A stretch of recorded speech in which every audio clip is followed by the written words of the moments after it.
Batting second, number 40 extra hitter from St. Edwards, Austin Page. Batting third, number 5, the shortstop from Appalachian State, Tyler Lichtenberger. Batting fourth, number 40, the right fielder from Barry, Harry Vargas Segura. Batting fifth, number 2, the first baseman from Jackson State, Tyshawn Patty. Batting sixth, number 13, the second baseman from University of South Florida, Bo Rodriguez. Batting seventh, number 14, the center fielder from Loyola University of New Orleans, Jed Cambry. Batting eighth, number 31, the designated hitter from Palm Beach State, Andrew Tabaris. Batting ninth, number 20, the catcher from Winthrop, Nicholas Badillo. And batting 10th is number 32, the left fielder from Kent State, Josh Cope. Your starting pitcher, number 15, from Louisiana Lafayette, Alex Rosario. Now let's meet your number 1 seeded Xtreme. Leading off, number 15, the shortstop from Boston College, Sean Martinez. Batting second, number 17, the right fielder from Troy, Zayd Diaz. Batting third, number 5, the catcher from Sanford, Eddie Marshall. Batting fourth, number 40, extra hitter from the University of North Florida, Bo Rory. Batting fifth, number 16, the third baseman from Southern New Hampshire, Logan Cook. Batting sixth, number 18, the first baseman from Palm Beach State, Brandon Marquez. Batting seventh, number 20, the designated hitter from South Carolina Sumter, Anthony Estrada. Batting eighth, number 51, the second baseman from State College of Florida, Eric Torres. Batting ninth, number 9, the center fielder from Appalachian State, Cam Carpenter. And batting 10th, number 25, the left fielder from the University of New Haven, Cam Rizzi. Your starting pitcher is number 31 from North Carolina Wesleyan, Mark D'Annunzio.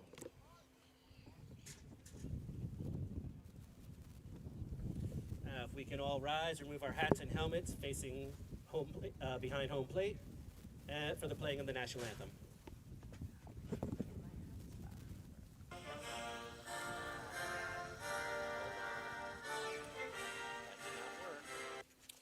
Oh, you guys cut. Bear with me. Why did that happen?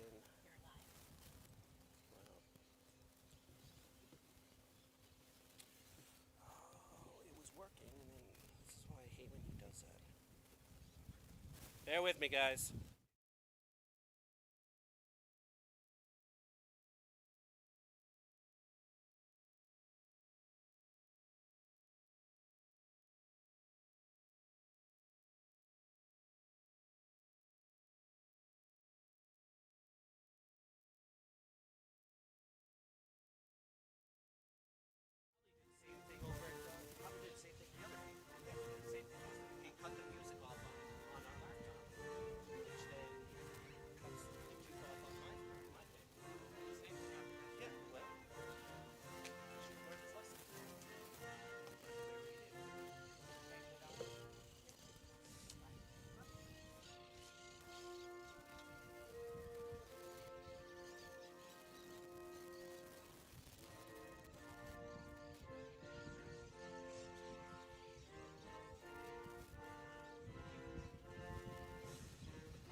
Welcome everyone to the South Florida Collegiate Baseball League Network. We are in division finals here on a sunny Friday at Spanish River High School. 2 games today. The North Division, 11 a.m. Well, we're going to start a few minutes after that first pitch, but we're right on top of it. Everybody's warming up, ready to go. National anthem sung. We're here at Spanish River High School. The Beach Boys won yesterday against the Lightning, walk-off fashion, and they're here today to play the best team in the North Division, the Palm Beach Xtreme. This is the Xtreme's home field. It is a sunny day today. There are some clouds out there, so it'll feel so good when the sun dips behind some of the clouds because we're under a heat advisory.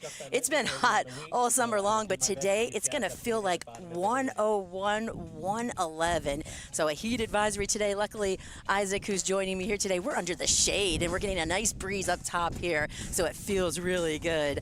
On the hill for Palm Beach is D'Annunzio. D'Annunzio is the starting pitcher for the Xtreme. On the other side, it'll be Rosario. Rosario will be the starting pitcher for the Beach Boys. So we're getting set underway here for the first pitch. For the Beach Boys, it'll be Miller, the third baseman, leading things off. Then Page, the extra hitter, will bat second for the Beach Boys. Lichtenberger, the shortstop, will bat third for the Beach Boys. Cleaning things up is Vargas. He's in right field. Patty, the first baseman, will bat in the 5th slot. Rodriguez, the second baseman, will bat 6th. Cambry, the center fielder, will bat 7th for the Beach Boys. Tabaris, as the first pitch is delivered, strike right at the knees from D'Annunzio. 0-1 here to Miller. So Tabaris batting 8th. Badillo, the extra hitter, he will bat 9th inside. That'll miss 1-1. Cope, the left fielder, he will bat 10th. So it's Miller, Page, Lichtenberger, Vargas, Patty, Rodriguez, Cambry, Tabaris, Badillo, and Cope. Beautiful day to be here out at the ballpark. South Florida Collegiate Baseball League Network. You're tuning in. First pitch was just, let's see, what time is it now? 11:04. So 11:04, we'll note it as our first pitch. Nick Miller in the transfer portal right now. Played for the University of Incarnate Word last season. Batting .231 this season with 25 walks and 19 strikeouts. The Beach Boys trying to get off to a hot start like they did yesterday. In the bottom half of the inning, they were the home team yesterday. Right, they really did. The Lightning just jumped on top of them in the first, scored 3 runs, but the Beach Boys responded with 2, and that's how the score remained until the later innings. Next pitch, swing and a miss, and Miller will go down swinging. There's 1 away. Page will step up to the plate, the extra hitter. Good job by D'Annunzio getting strikeout number 1 of the game, and batter number 1. He's 3-2 this season with a 4.15 ERA. That's his 30th strikeout of the season. Going through the lineup for the Beach Boys, it's Badillo that will be the catcher. I had him down as the extra hitter, went back and saw some scratching on the lineup here. He is the catcher. It's lefty on lefty matchup here. Ball coming into the screen behind home plate. Austin Page at the plate. He was the hero yesterday. A double to walk it off and drive in 2 runs as the Beach Boys were down by 1 in the bottom of the 9th. You could argue, Lisa, that if it wasn't for him, we might not be here today. The Beach Boys may not be playing this game because he obviously was the hero walk-off fashion. They were down by 1 entering that final 9th inning. 1 ball and 1 strike to Miller. The pitch, that's upstairs and inside, so 2-1. Page is a big threat to walk. If you look at his numbers this season, 23 walks, and he has a .329 average and a home run. Named an SFCBL All-Star as well. So the Beach Boys wearing their black tops with a lot of pink on it. This is their fun, really fun jersey. Got another ball delivered here to Page. And then it just starts fading down from the belt down, that they have pink and that fades into that powder blue. So the black tops and the pink and blue bottoms. Ball's up in the air to center field. Waiting on it is Carpenter. He'll bring it in. So Page is retired as he flies out to center. There's 2 away, and that'll bring up the shortstop, Lichtenberger. He's played in 8 games this season with a .333 average, only 1 extra base hit. That's the real surprising thing from the Clemson product this season. Won the Sun Belt Conference Player of the Year. He had 13 doubles at App State, so definitely looking to see him get some extra base hits today. So stepping in, doing some yard work there in the box. Lefty-lefty matchup.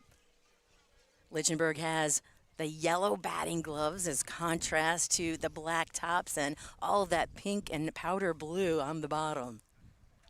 Here comes the kick and the pitch. That'll get away from Eddie Marshall, the catcher. It's low. 1 ball and no strikes. Now the Palm Beach Xtreme, the home team here, they're wearing their royal blue tops outlined in white. Has PBX across the chest in white.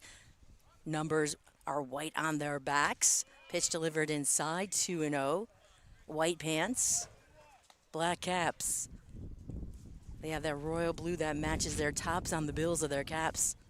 The Xtreme logo right on the front panel of the cap. Here comes the 2-0. That's way inside. Does it even hit him? It does. So he'll head to first base. That's Lichtenberger, the shortstop for the Beach Boys. That'll head to first base, tapped a little bit on the jersey. And then it'll bring up Vargas, the right fielder for the Beach Boys. Well, here's one of the guys that came in clutch yesterday in the 6th inning. He had a RBI triple that tied the game up at 3. Segura is hitting a team best 579 in 9 games with a home run. He's from the Bronx, New York in the transfer portal. This is the veteran on this team, and every team needs a veteran like this guy. All right, well, let's set the defense behind D'Annunzio. Marshall is receiving. Marquez is at first base as the pitch is delivered. Strike at the belt. Just catches that inside edge. 0-1 on Vargas. At first, as I mentioned, Marquez. Torres at second. Martinez at short. Cook at third base. Left or right in the outfield as the pitch is delivered. That'll be low. 1-1. Rizzi, Carpenter, and Diaz. Left or right in the outfield. 1 on, 2 away. Vargas at the plate. Lefty-righty matchup. That'll miss away. 2-1 the count. Segura played for Barry last season, had a .381 average in 51 games with 5 home runs and 48 walks. That is an incredible number.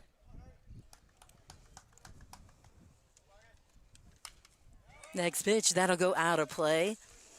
Over here, we've got a great complex at the Spanish River High School where I saw the football team practicing out in right field when we first got here. They come in early. They're getting ready for their high school season. To the right where that ball went, well, there's pickleball courts, tennis ball courts. Got a nice big wall over here that a lot of times during the evenings you'll see the pickleballers, tennis. As the ball gets away from Marshall, that will advance Lichtenberger to second base.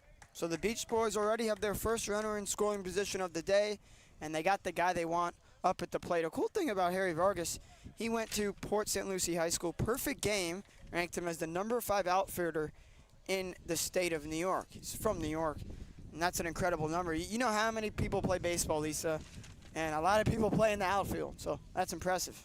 It really is. Full count here to Vargas.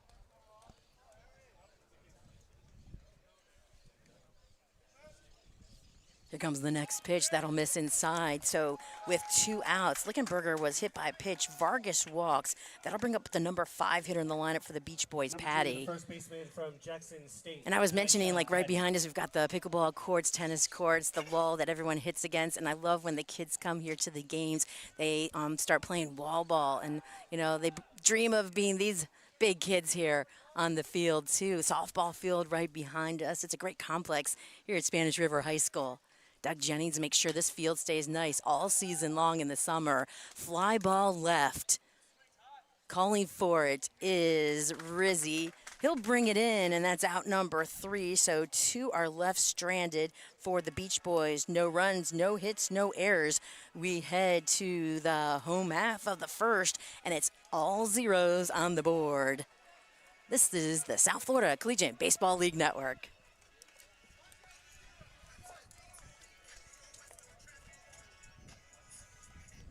The law offices of Sala Astorita Cox offers their clients the best experience in areas of securities enforcement, regulation, arbitration, and litigation. James Sala and his team of expert attorneys provides individualized attention with your white-collar crime cases. SAC has law offices available in Boca Raton as well as New Jersey and New York. Call 561-989-9080 for consultation today. Sala Astorita Cox, your go-to representation for white-collar troubles.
Leading off the bottom of the first for the Xtreme, number 15, the shortstop from Boston College, Sean Martinez.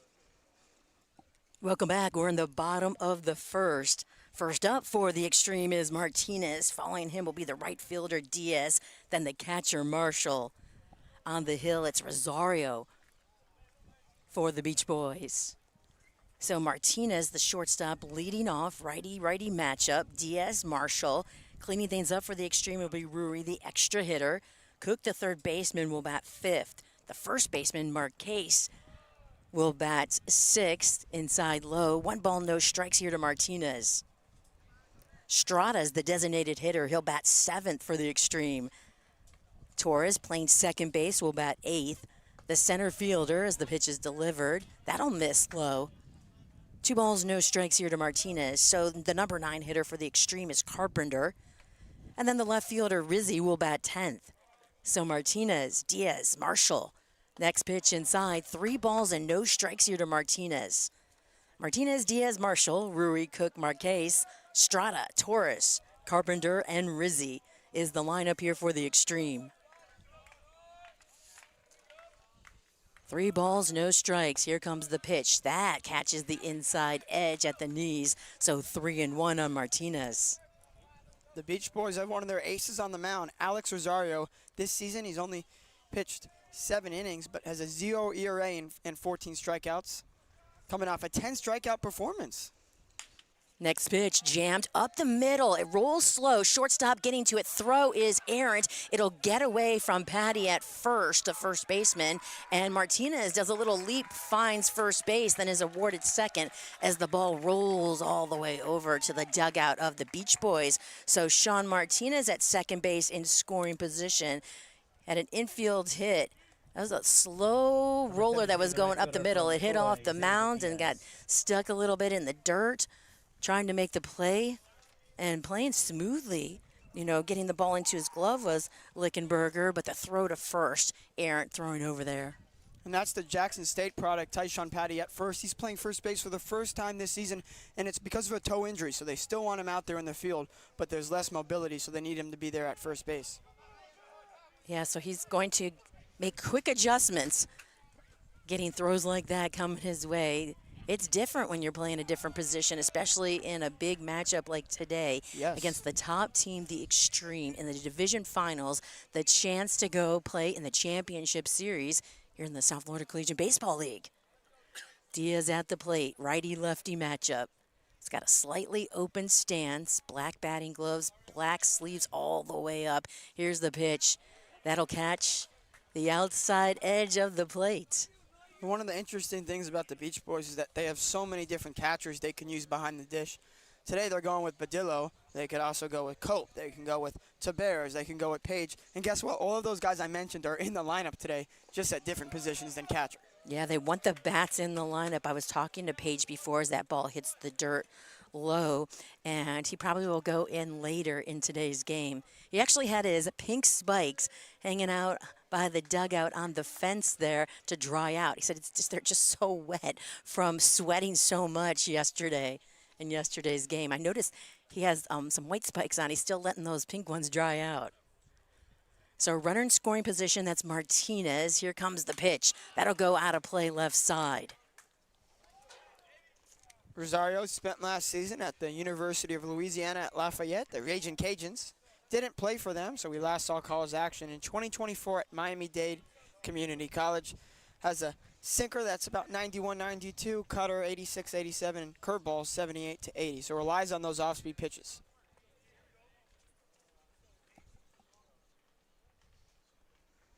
Next pitch, that'll miss away. So the count is full now on Diaz. Martinez found his way on base, advanced to second on the errant throw over to first. And now Diaz, one pitch away from getting on first base right here. Rosario known for his strikeouts. Having a little trouble here with the first couple of batters. Lots of pitches thrown. Another pitch that's tapped foul right side. Martinez, I was talking to him before the game, and that's exactly what he did. Getting on base is exactly what his game plan is. He said that as a leadoff hitter, he's just trying to find any way to get on base, and you'll notice that he's like hugs home plate. He said he doesn't care if he gets hit. His job is just to set the table because you know who's coming up batting third? Marshall, and he likes to drive in runs. Payoff pitch, that'll miss low. It gets away from the catcher, Badillo, and that'll advance Martinez to third. So the Xtreme have runners at the corners here in the first with none away, and that brings up the big bat of the catcher, Eddie Marshall.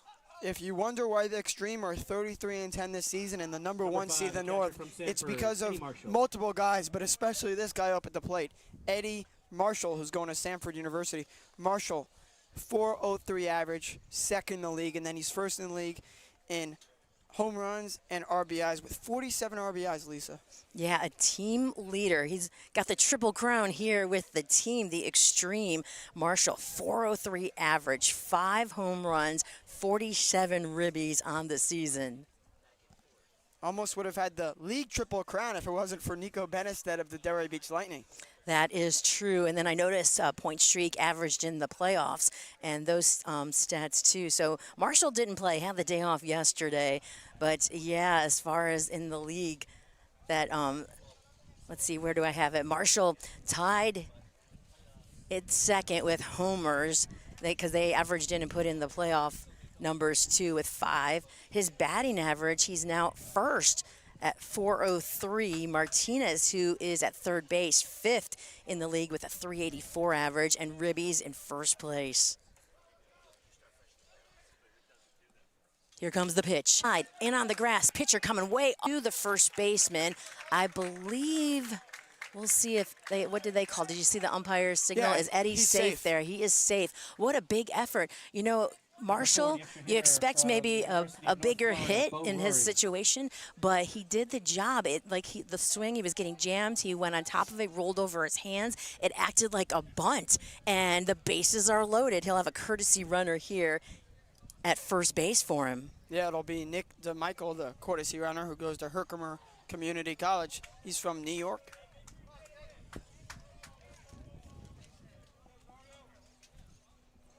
So none away, bases loaded. Cleanup hitter at the plate, and Rory, the extra hitter. He'll take first pitch.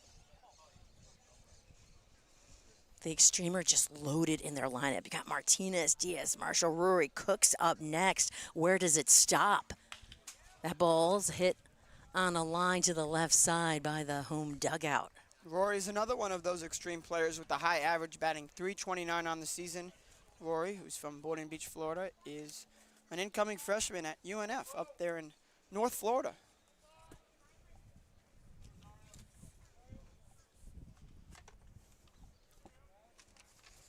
Pitch delivered, coming back into the screen behind home plate. No outs. Bases loaded for the Xtreme. We're here in the first inning. 0-0 ball game. North Division Finals. Whoever wins today heads to the championship series tomorrow at FAU. They'll face off against the winner in the South Division. The 1-2 swing and a miss. Big strikeout there from Rosario. He's a big strikeout pitcher, and when you have the bases loaded, you need to get strikeouts. You cannot get the ball in play. Number 16, the third baseman. So swinging and missing is Rory. Cook will step up to the plate. Logan Cook, the third baseman. So out number one for the Beach Boys. So as you said, Lisa, these teams will play the winner of the South Championship, which will be either the Coconut Creek Diamond Ducks or the West Boca Snappers. That game will start at 3 o'clock. We'll stream it live here on YouTube on the South Florida Collegiate Baseball League Network.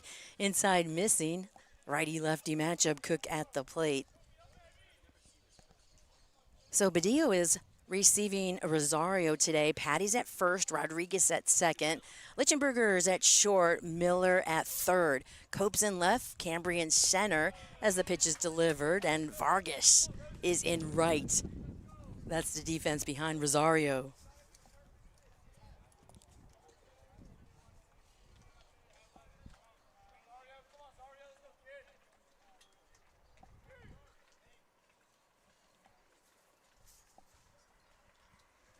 The kick, the pitch, pop up. That may stay in. It's coming back our way, and it will clear over the backstop. Maybe even get stuck up there. Did it get stuck, Isaac? You see it up there? Yeah, it's right above me. I was above. looking to catch the foul ball. Got stuck up in the backstop up top. Well, the umps have lost the baseball. No worries. Bases are loaded. Only one away here for the Xtreme. The ball boy will come out and make sure that the umpire's got all the balls he needs and sends one to Badillo, too, to Rosario, new ball. That's awesome. One of the Little League kids is a bat boy for the Xtreme. That's awesome. A lot of fun. It is, isn't it?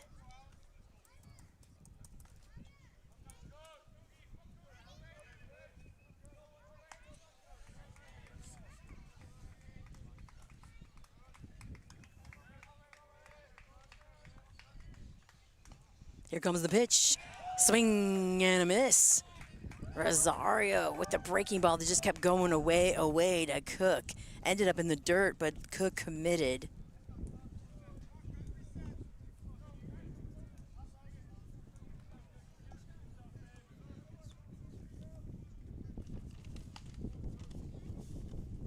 Here comes the next pitch. A liner to left. It's a shot. Here comes a run for the Xtreme. Rounding third base, headed home. Make it to the play at the plate as the throw comes in. The tag, he's out at the plate. Throw quickly down to third, safe there. So one run crosses the plate here for the Xtreme. The other one is tagged out. A strong throw by Lichtenberger in the deep shortstop area.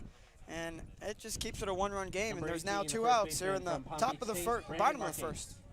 So Logan Cook driving in the first run of the ball game. A line shot into left center, and Martinez scores. What a throw.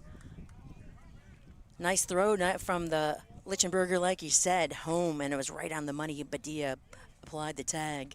And Eddie Marshall's courtesy runner, DeMichael, now on third base.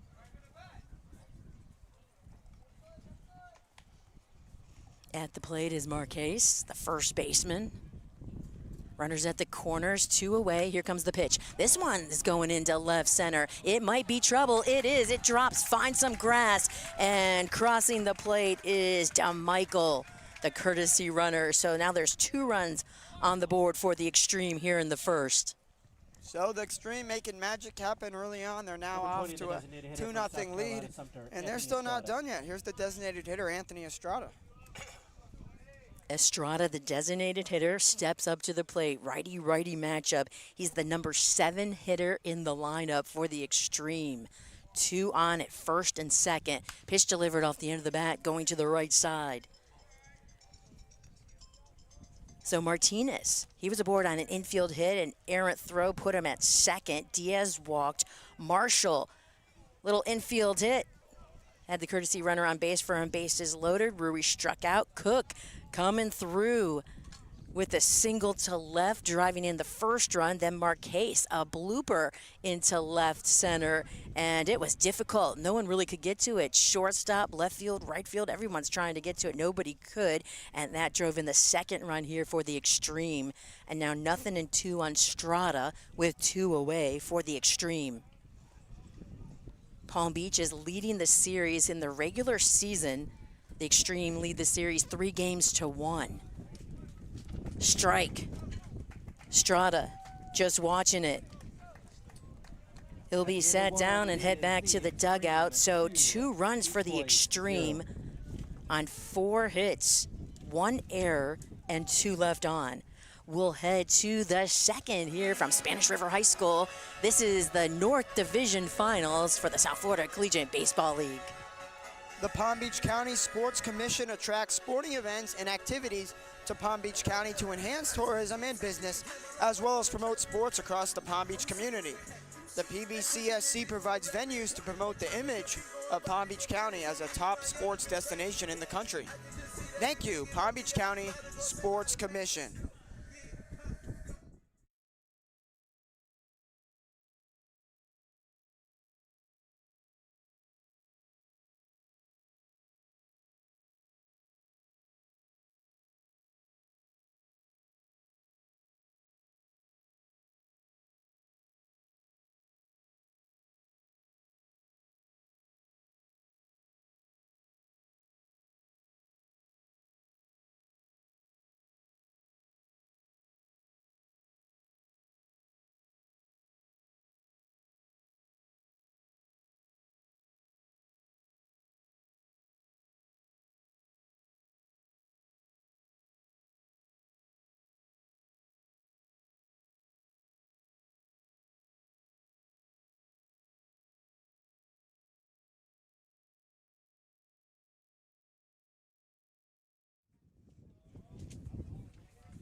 Breezy day up here in the press box. It's open air. It's nice. We're way up high here behind home plate. Well, not way up high, but up high, not ground level. We're getting all the breeze. Second inning of work here for D'Annunzio. Pitch delivered to Rodriguez. 1 ball, no strikes to the second baseman. So due up Rodriguez, Cambry, and Tabares. Bo Rodriguez, Strike delivered, 1-1. named an SFCBL All-Star this season, hitting .254 with 6 doubles. Played for USF last season, but looking for a new home this upcoming season. Pitch delivered off the end of the bat, and that'll fly out of play right side. Oh, making a chase for it is Marquez, the first baseman.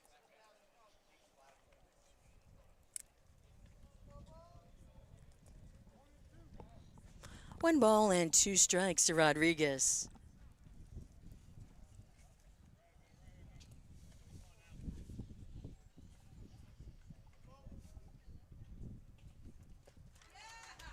Next pitch, swing and a miss, drop. Marshall picks it up, throws to first. So Rodriguez goes down on strikes.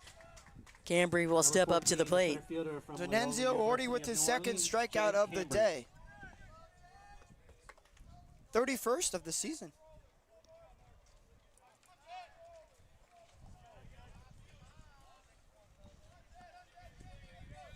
Lefty-righty matchup, slightly open stance. Jed has the pink and powder blue bat. Strike delivered from D'Annunzio. Cambry, another SFCBL All-Star this season, hitting .297 with 9 RBIs and 15 walks. Has a connection to the Beach Boys head coach, Gabe Trestori, who is an assistant coach at Loyola New Orleans, and that's where Cambry is at for college baseball. Next pitch off the end of the bat to the left side. It'll drop in. Could be trouble for Rizzy. He's got to chase it around. It goes foul and just gets stuck out there. Here comes the throw in, but it'll be a stand-up double for Jed Cambry. He hit it down the line in left.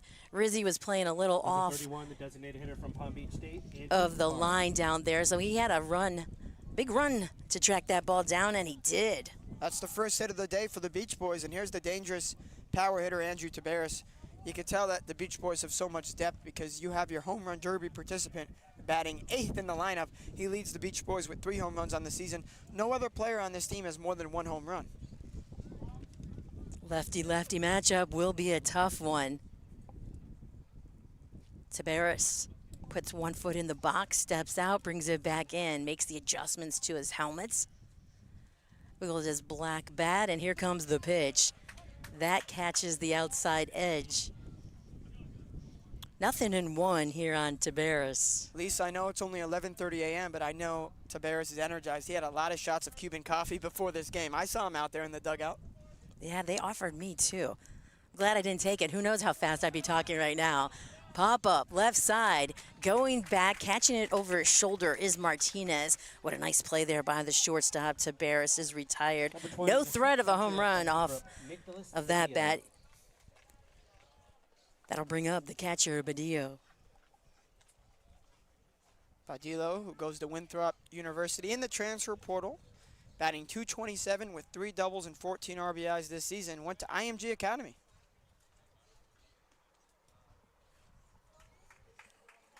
Badillo digs in. If you notice, his pants are a little long. He likes to wear them, and they're actually tucked into his spikes on the heel part.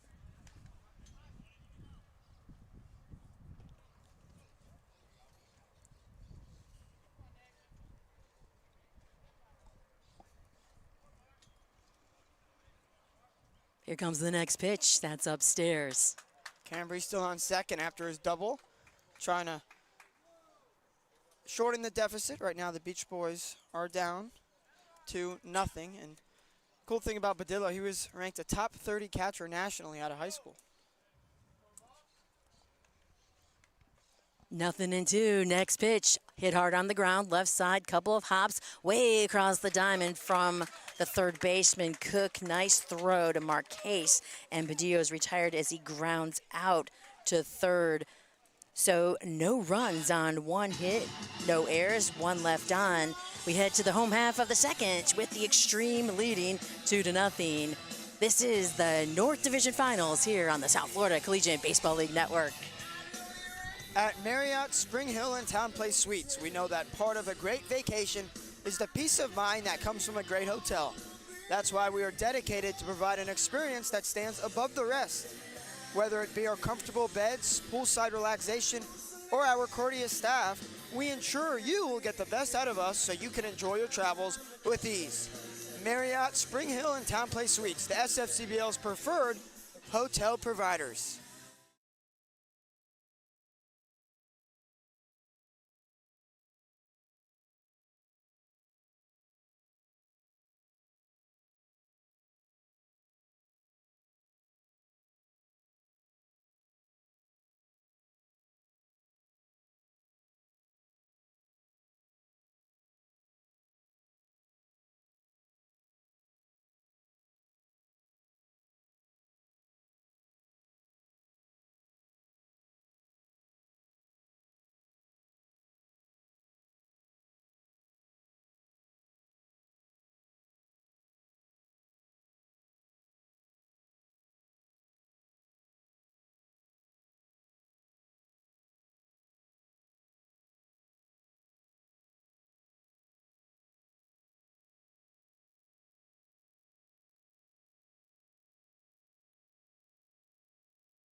Welcome back to the North Division Finals here in the South Florida Collegiate Baseball League Network.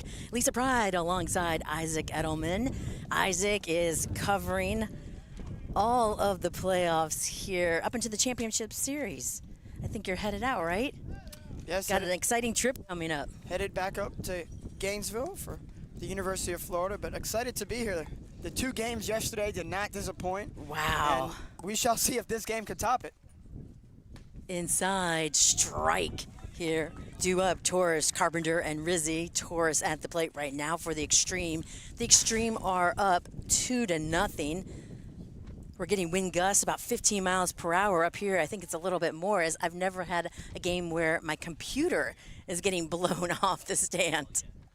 But not hurricane level winds yet. Oh, no, haven't had those. We wouldn't be playing. This ball is a shot over the left field. Oh, gosh, thought it was going to go over. Wow, it just knocks right off the fence. But it was crushed off the bat of Torres. I was ready to call a home run there, and I think he was ready for one. But, boy, that was a strong arm double to left off the bat of Torres, the second baseman. Wow, what a crush. I think he hit it right into the wind at the last minute there, that it just kept it up. Great power down the left field line for the incoming freshman at the State College of Florida, and already there's no outs and a runner in scoring position for the Xtreme. That'll bring up Carpenter, Cam Carpenter, the center fielder for the Xtreme. Carpenter knows Riley Luft and Tyler Lichtenberger pretty well. They were not at App State together because Cam Carpenter's an incoming freshman, but they met each other when he went on his official visit up there to App State. Beautiful baseball field. That is one of the most beautiful baseball fields at App State. Strike inside, along with Pepperdine, right there on the coast and the cliffs. Those two are probably my favorite.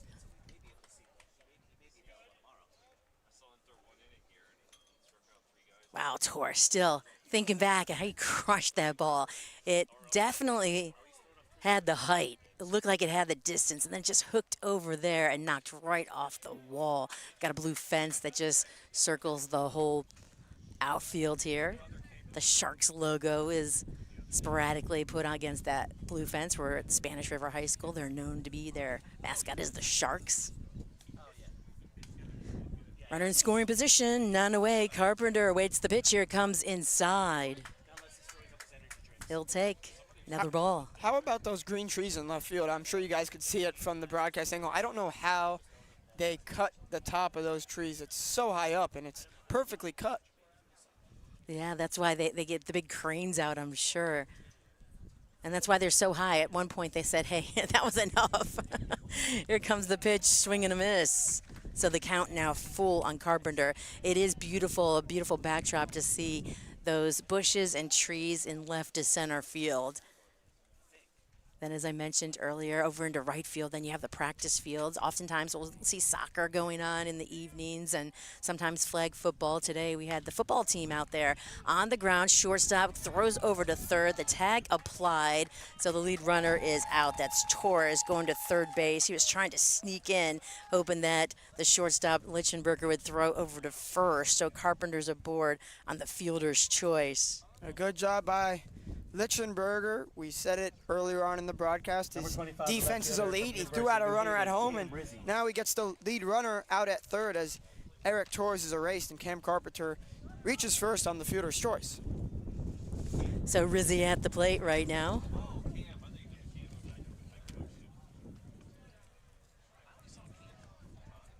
One on, one out for the Xtreme. Rizzi is the number 10 hitter in the lineup.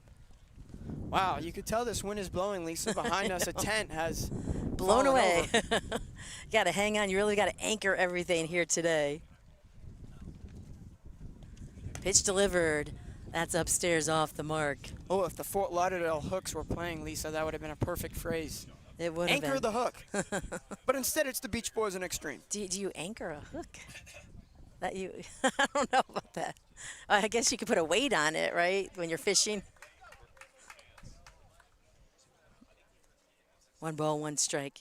You're not a maritime man? I'm a big nautical guy. I'm a big sports guy. That's why I'm on the mic. I was like, anchor the hook. I haven't heard that, but maybe. Up the middle, ground ball, stepping on second, throw to first in time. that relay throw. Wow, there was a little slip and slide out there at second, but doing the job, the Xtreme, as the ball went to the left of the second base bag, picked up by the fielder, stepped, little dance out there at second, a little slide, but hit the bag first. Nice throw to first base, and that double play gets the Xtreme out of it, so no runs, 1 hit, no errors, none left on. We'll head to the top of the third with the Xtreme leading 2-0 here in the North Division Finals. You're listening to the South Florida Collegiate Baseball League Network. Do not let injuries slow you down. MD now has over 110 locations across the state of Florida and centers in 20 different states. You will get the best care from our award-winning physicians to get you back on your feet. Whether it's a fastball to the head or any injury that comes your way, when you need help, you want MD Now's consistent and fast care. Thank you, MD Now, for taking care of SFCBL athletes and families.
Welcome back. Beautiful day here at the ballpark, 88 degrees. It's going to get past 90. Heat advisory started at 11 a.m. We're pushing feels like 110. Can you believe it? We do have some clouds that are helping us with the big sunshine. Got the nice blue skies behind us.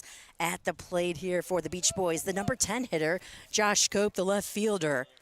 First at bat, he'll go after the first pitch. Off the end of the bat to the right side, giving chase is the right fielder, Diaz. He's all over it, catching it in foul territory. Oh, no luck there for Cope here today with that. Diaz was full throttle, running full speed out into foul territory, and putting out number 1 on the board for Mark D'Annunzio. The third baseman from Incarnate Word, Nick Miller. Yeah, Diaz. I mean, he really had to chase that down. It is windy here at the ballpark. He was never giving up, though. He had a good read on that ball the whole way and just never gave up, was able to track it down. The wind's pulling towards us out here in the press box behind home plate, so it might be hard to hit a home run today. The wind is going against it. I mean, we saw one crush. Check swing, that's our slow roller to third. Throw across is just in time, and Miller is retired as he grounds out to third.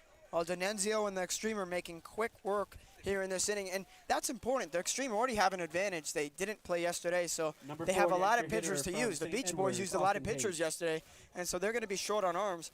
And that's why D'Annunzio doesn't even need to lower that pitch count, but it's obviously going to help.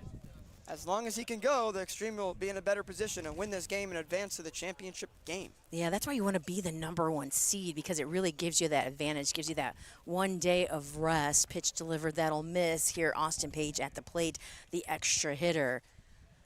I see he's changed his spikes. He's 0 for 1 as he flied out to center. Now, he took off those white spikes. I'm not sure if these dried, the pink ones, but he's got them back on.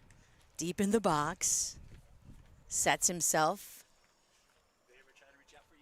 does a little windmill with his bat, waits for the pitch, swing and a miss.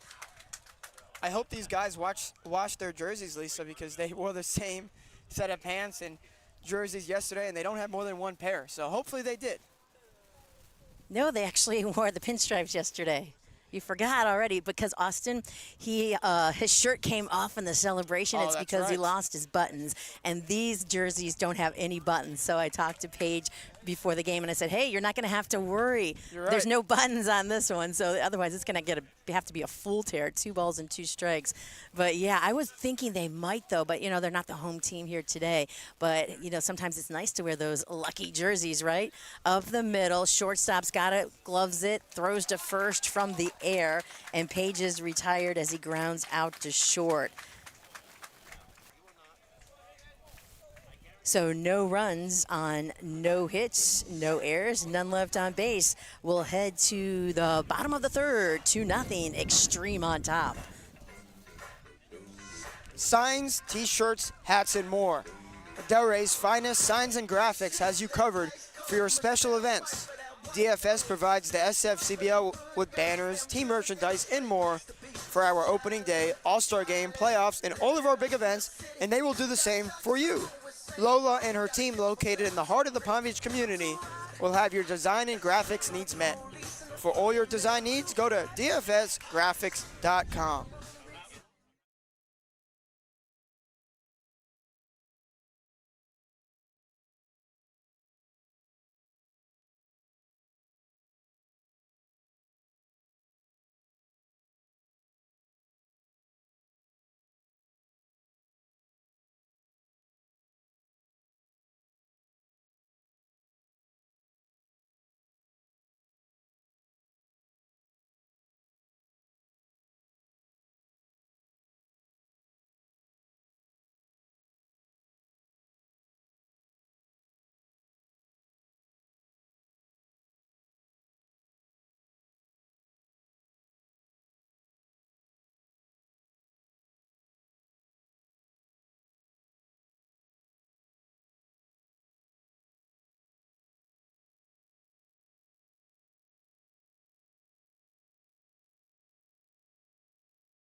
We're back to the top of the order for the Xtreme here in the third. Martinez, first pitch, goes after it, pops it up, waiting for it. The first baseman, Patty, first time playing first, but he knows how to bring in a ball that's a pop-up like that. So he'll make the grab. Martinez is retired. There's one away. That'll bring up the right fielder, Zay Diaz. Rosario trying to settle in, gave up a leadoff double last inning, but the defense behind him, specifically Tyler Lichtenberger, helped him get out of the inning without giving up a run. So the Xtreme still on top, 2-0. There's one out, and the top of the order is up.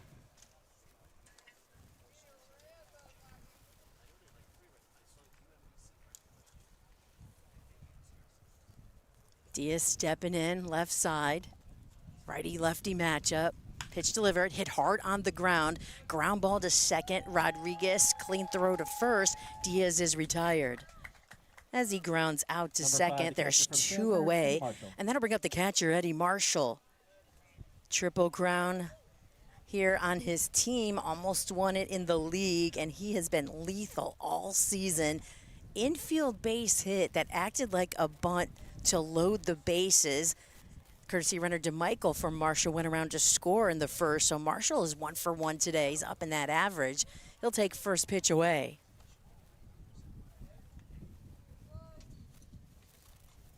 Rosario, he's wearing number 27. He wears 15. I saw him yesterday after the game. Pitch delivered, strike right down the heart of the plate, 1-1. Right after the game, he was the one out there playing, getting long toss in and just warming up his arm a little bit, and he's number 15, but his jersey was torn, and so he's wearing number 27, and it's actually Mark Cisco's, who has a hammy injury, and he went home. And Cisco and Rosario, I was talking to Rosario, that they actually grew up in the same neighborhood together in Queens. Wow. So he's wearing his buddy's jersey here today. That's why he's got 27 on. Ground ball left side. That'll squeak by the infield. Diving after it is Lichtenberg. He won't really have a chance for it, though. And Marshall, he finds a way to get on base, doesn't he? Two for 2 already, and it's only the third inning with 2 singles. That's why he's the SFCBL average leader. Wow. So DeMichael, another courtesy runner for Marshall. He'll head to first base, and that'll bring up the extra hitter, Bo Rui. He struck out swinging back in the first. Well, Nick DeMichael is in a good position. If you're going to be a courtesy runner for any player in this league, you want to do it for a guy that has a high average, and that's Eddie Marshall. Inside missing on the lefty at the plate. Rosario looks back at the umpire, trying to see if maybe he can get the call at the infield umpire. We've got actually have 2 infield umpires here today. So 3 umpires total in the playoffs in the South Florida Collegiate Baseball League. Regular season, just 2. There goes my computer again. That wind is really pushing straight in from center. We'll get those gusts every once in a while. My computer just comes flying off the table here. Next pitch, strike. I believe we have 2-1. The umpire doesn't hold up his fingers all the time, and our scoreboard isn't working here today. We've got 1 on and 2 away. Strike. Freezes up. Ruri rather. That'll leave DeMichael stranded at first base, and Rosario picking up his 3rd strikeout of the game. So no runs, a hit, no errors, 1 left on. We'll head to the 4th here from Spanish River High School. North Division Finals, the Xtreme leading 2-0, and I'll hand over the play-by-play to Isaac Edelman after this. The law offices of Thompson & Thomas will fight for you to get the compensation you deserve. Vehicle accidents, personal injury, real estate, workers' compensation, and more, Thompson & Thomas will have you covered. Thompson & Thomas will fight for you like family, treating your case with the specialized care we would want for their own. For top-level and caring attorneys, Thompson & Thomas has you covered. For a free consultation today, go to tntlegal.com.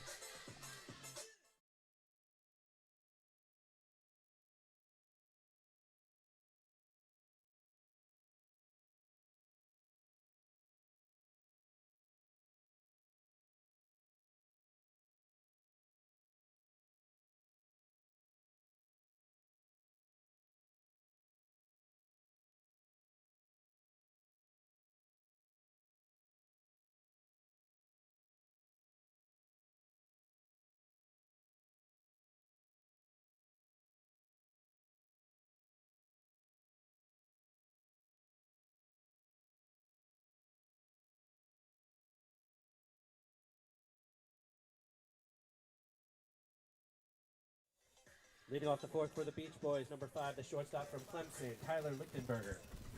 Welcome back to the SFCBL Network here at Spanish River High School in Boca Raton. Isaac Edelman alongside Lisa Pride. It's the top of the 4th inning. The Palm Beach Xtreme still lead the Boca Beach Boys 2-0. The 3, 4, and 5 hitters due up this inning for the Beach Boys, starting with the Clemson shortstop, Tyler Lichtenberger, who was hit by a pitch in the 1st inning and stole second base. First pitch to him is low in the dirt, 1-0. Mark D'Annunzio has looked good thus far. 3 shutout innings, no runs, as I said, and 2 strikeouts. Lefty-lefty matchup here. The 1-0 pitch to Lichtenberger in there for a strike, 1-1. You know, I was talking to both teams before the game, both confident that they're winning this ball game. You know, there's no doubt in their minds that they are. So it's going to be a battle here today. The 1-1 to Lichtenberger. That's a high pop-up into shallow left field. Let's see who has it. It's a diving catch in left field. Did he drop the ball? Yes, he did. Battling the wind. We know that it's windy today, and so Lichtenberger is going to reach to start the 4th. Yeah, that's going to go down as a hit. That was troublesome and very hard for Rizzi. He came in and then did the sliding, you know, tried to make a sliding grab there, and just it bounced away from him. And like you said, the wind playing a little havoc. These gusts are really, you know, coming at the wrong time sometimes. Well, you could tell the wind is causing havoc because the shortstop, Sean Martinez, even went after that fly ball. But nonetheless, with no outs, the leadoff guy, Tyler Lichtenberger, is on first base. And here's the cleanup hitter, Harry Vargas Segura. And he swings at the first pitch. That's a line drive into deep right field. but it's caught in right field by Zay Diaz, and so there's one away with one on.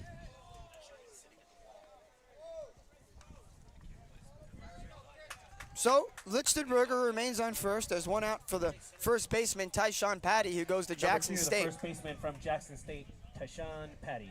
You know, and I'm talking about how the confidence in both dugouts here today. Both teams feel like they're going to win this ball game, and the reason is because the Beach Boys are on an 8-game win streak. Yes. You know, finished the season, won 7 in a row, won then yesterday 8 wins in a row, walked it off yesterday against the Lightning, where it almost felt like they might not win that ball game.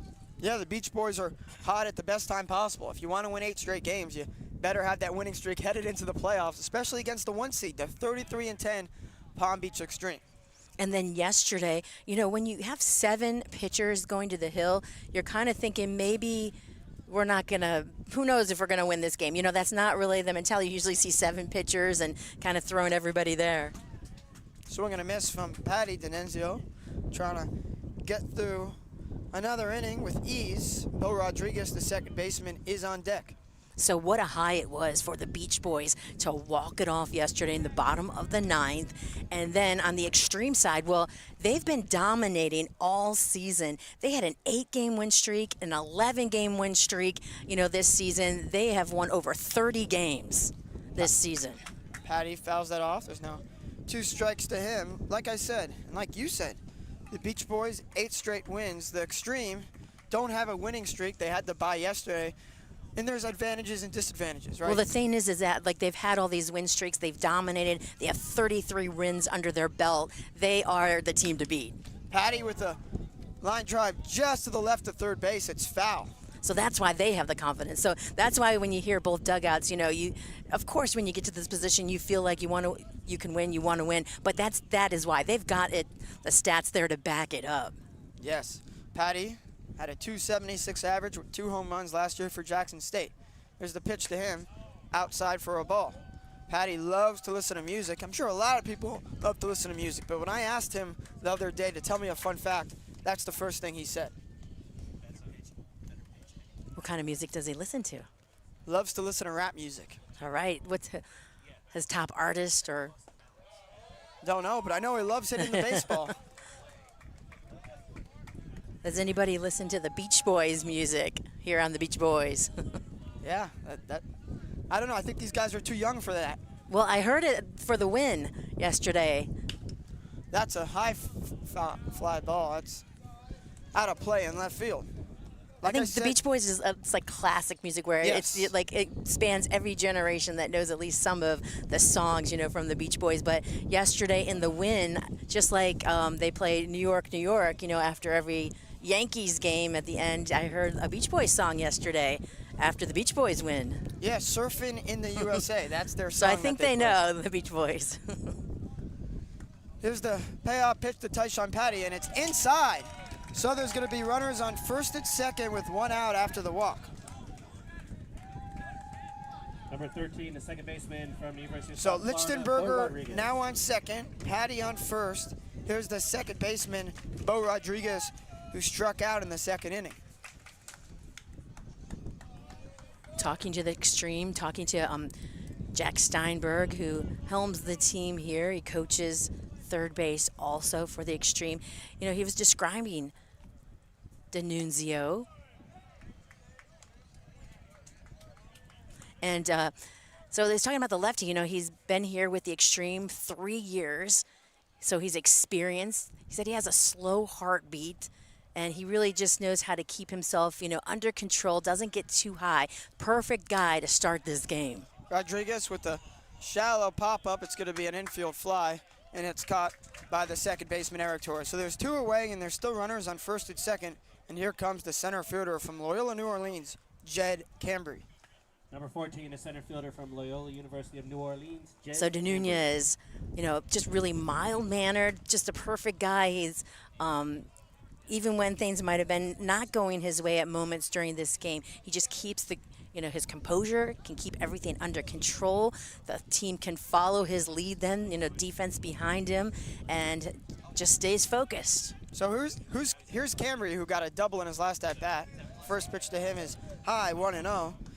Cambry, though, was stranded at second base in the second inning. The Beach Boys still looking for their first run of the game. They find themselves down 2-0 with 2 outs here in the top of the fourth. Mark D'Annunzio, 2 strikeouts thus far. Yeah, D'Annunzio did pitch against the Beach Boys back on July 8th. Picked up the loss. That was the one time that the Xtreme lost to the Beach Boys this season. Allowed 3 runs, 2 earned in 3 innings of work, 2 hits.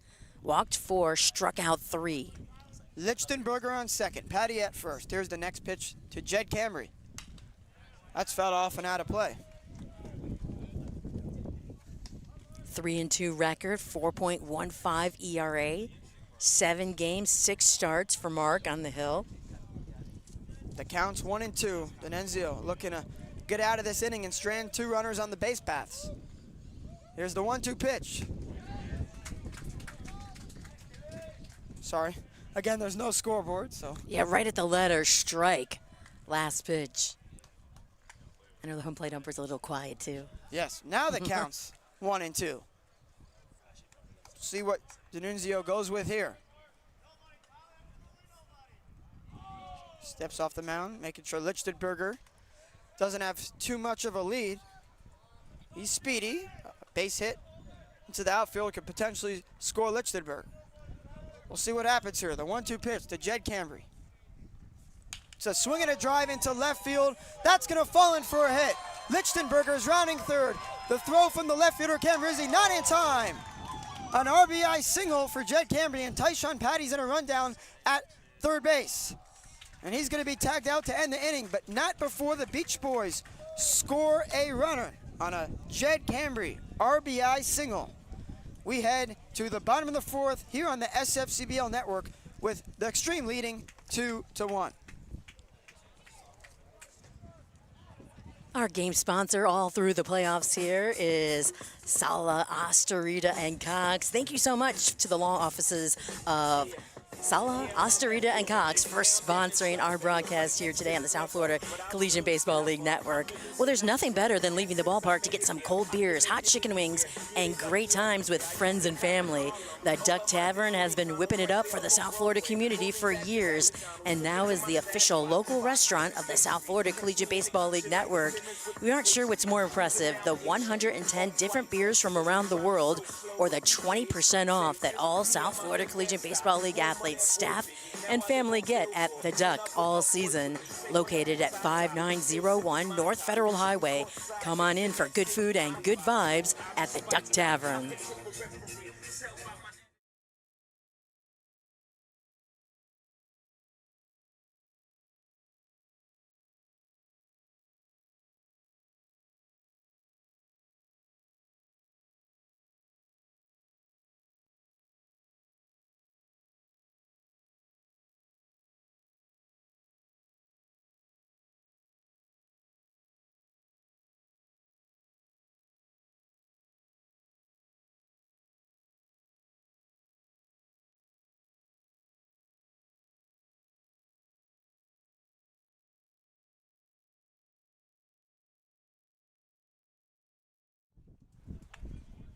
Welcome back to the SFCBL network. It's the North Division Finals. We kick off and resume. In the bottom of the fourth inning, the Beach Boys just put their first run on the board, but the Xtreme are still out in front, 2-1. Alex Rosario back for his fourth inning of work. Gave up 2 runs in the first, but in the second and third innings, it was scoreless baseball. Rosario up to 3 strikeouts on the day. 17 strikeouts on the season. So it's the 5, 6, and 7 hitters due up this inning, starting with the third baseman Logan Cook, who singled in his first at-bat.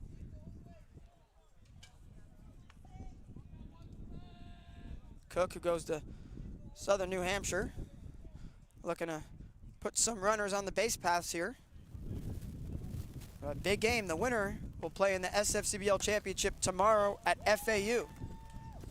That's going to be fun being on the big college field tomorrow. And it is a best-of-3 game series. Game 1 on Saturday and games 2 and 3, game 3 if needed, on Sunday. Again, all of those games at FAU Stadium. And we'll be streaming here on YouTube on our South Florida Collegiate Baseball League Network channel. Here's the next pitch to Cook. Swing and a miss. Strikeout number 4 of the day for Alex Rosario, and out number 1 here in the 4th inning.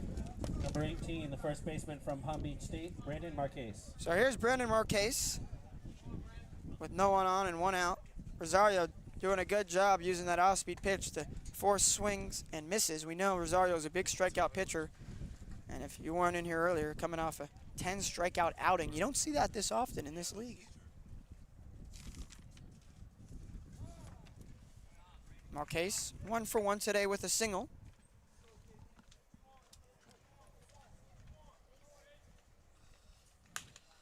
This is popped up and out of play. Marquez goes to Palm Beach State College. A lot of Palm Beach State College guys in this league, including on the Beach Boys, Parks Fucci and Andrew Tabarez.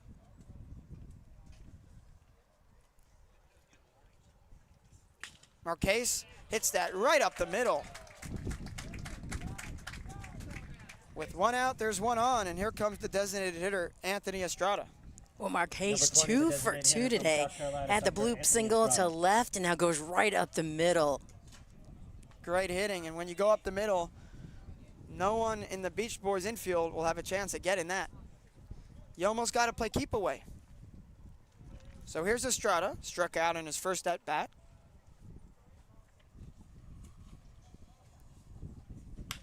Swings at the first pitcher is Lichtenberger. He's going to step on second base and throw it to first. A double play, and that will end the inning. Lichtenberger showing up the leather already today, and it's only the 4th inning. I'm sure Alex Rosario is glad that there's a guy named Tyler Lichtenberger behind him at shortstop. So the 6-3 double play, and we'll be back here on the SFCBL network as we head to the top of the 5th inning here in the North Division Finals. Homeowners of South Florida, the 5 boroughs of New York and New Jersey, we have the one-stop shop for all of your home remodeling needs with GMNO Construction.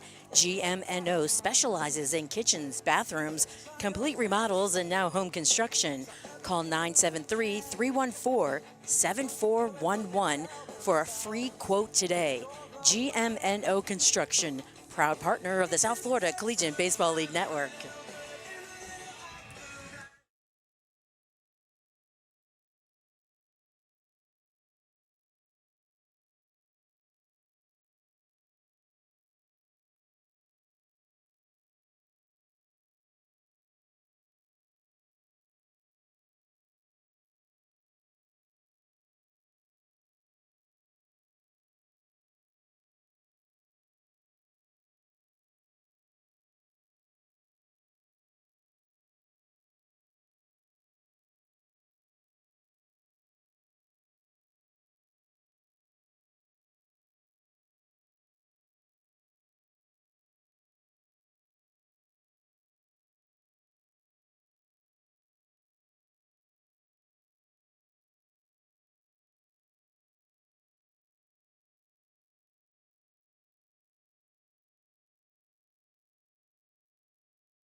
Welcome back into the SFCBL broadcast. Isaac Edelman still alongside Lisa Pride. It's the 8, 9, and 10 hitters, the bottom of the order, due up for the Beach Boys.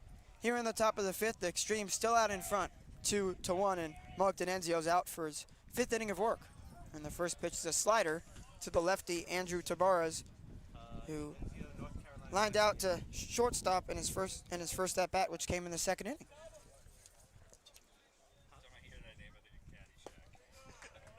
Swing and a miss there, so D'Annunzio quickly ahead in the count, 0-2. So Tabarez up at the plate, Nick Padillo on deck, and Josh Cope in the hole. We'll see if the bottom of the Beach Boys order could produce here against the Xtreme starter. That's a swing and a miss, a 3-pitch strikeout to begin the 5th. That's the 3rd strikeout of the day from Mark D'Annunzio, and out number 1 here in the 5th. D'Annunzio racking up the strikeouts, matching Rosario. The most strikeouts that Mark has thrown this season is 6. That was against the Makos. He pitched 5 innings, allowed only 1 run. It wasn't earned, 3 hits, struck out 6 in those 5 innings of work. So here's the Winthrop University catcher, Nick Badillo. First pitch to him is a strike, 0-1. And Enzio's doing a great job at getting ahead in the count early. He's throwing a lot of first pitch strikes. Maybe the Beach Boys will make adjustments and take advantage and swing at the first pitch. A lot of teams do that in this league. Swings at this pitch, that's grounded foul. Wow, a lucky hop. And must have hit a bad spot in the dirt. Luckily for the third baseman, Logan Cook, he doesn't have to make the long throw across the diamond. I think just like you were talking about, swinging at the first pitch, we didn't see a lot of that in the first inning. I think the hitters were kind of, taking a look at both of these starting pitchers, and so there were a lot of pitches thrown. But then you saw just in the last inning alone that everyone's swinging at the first pitch. Absolutely, Lisa. So the count's 0-2 to the batter, Nick Badillo. There's 1 away here in the 5th inning. D'Annunzio deals. This is grounded foul again.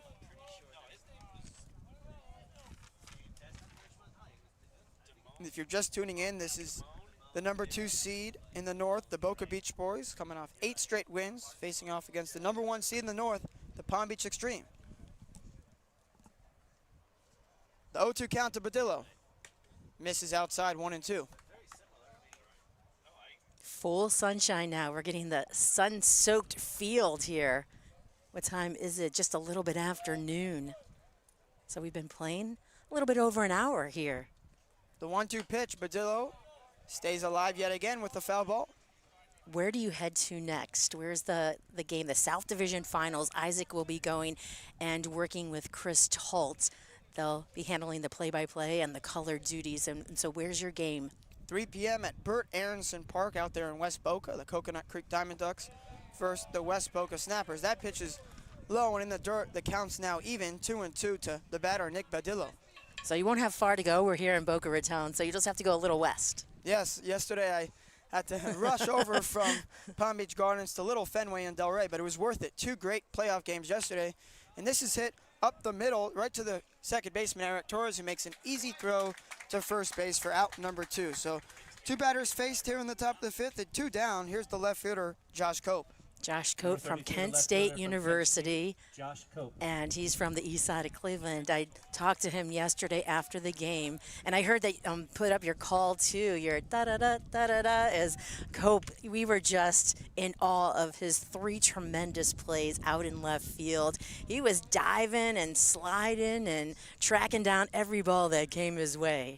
He was amazing, and he had a huge bunt late in the game. He did. That bunt set things up for Austin Page with his double driving in those final 2 runs to walk it off.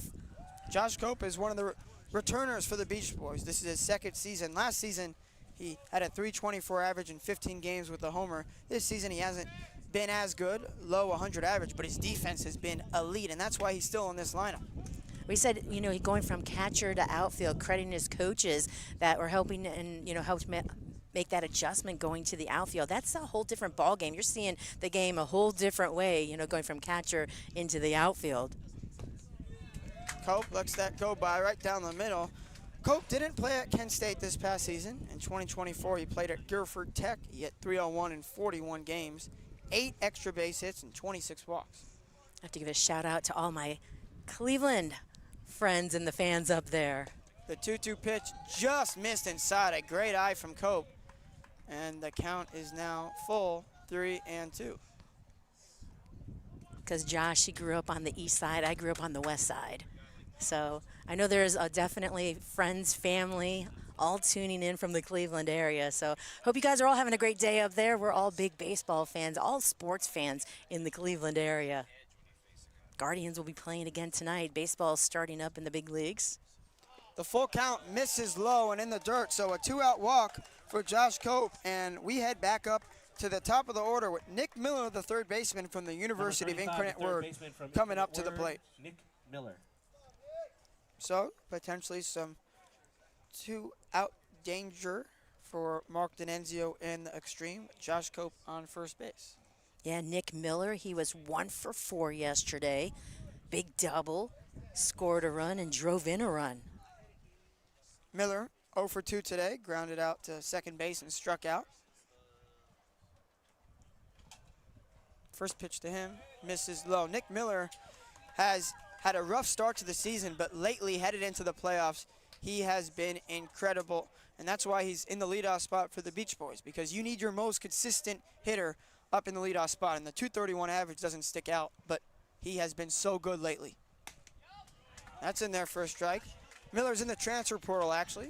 He's from Frisco, Texas. Like I said, played for the University of Incarnate Word last season, and in 2024, played at Frank Phillips Junior College.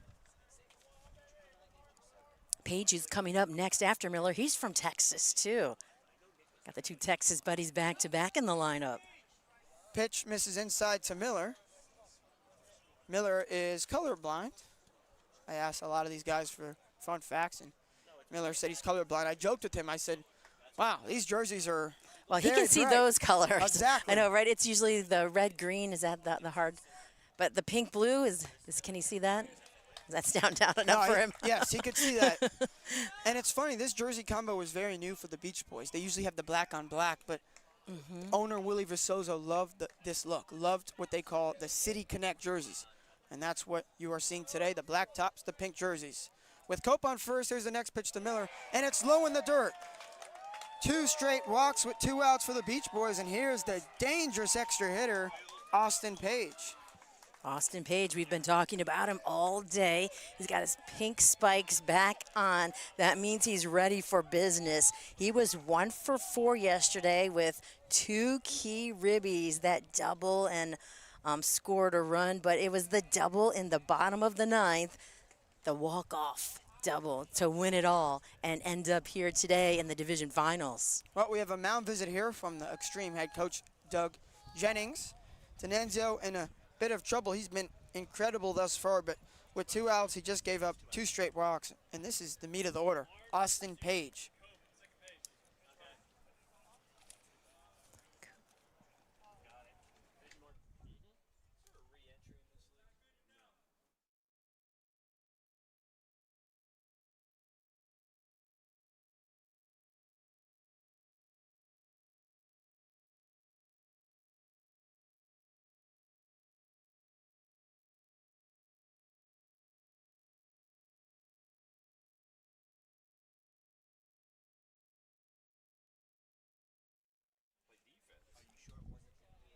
So Nenzio is going to stay in. Andres Ballart from Kaiser University is pinch running for Josh Cope. That's the game-tying run on second base. And Nick Miller is still on first base. Austin Page steps in the batter's box. We have a lefty-lefty matchup here. Nenzio trying to keep the Xtreme in front, 2-1. And a speedy Ballart is at second base. A hit could score him. Here's the first pitch of this at-bat to Austin Page. Lets the first pitch go by. That's a strike. 0-1. Well, you're talking about the Beach Boys and their jerseys, their uniforms, and how unique and fun that they are. And I mentioned how I love their logos and everything. You can get all of their merchandise on our website, the South Florida Collegiate Baseball League South Florida Collegiate Baseball League.com. You can get all the merchandise from any teams there. So if you like the Beach Boys and their color splash, their logos, find caps, t-shirts, everything and more. Here's the 0-2 pitch to Page with runners on first and second. Good eye there. That misses 1-2. And Ballard is not just going to pinch run for Josh Cope. He is also going to replace him in the outfield, in left field. So that's the end of the day for Josh Cope.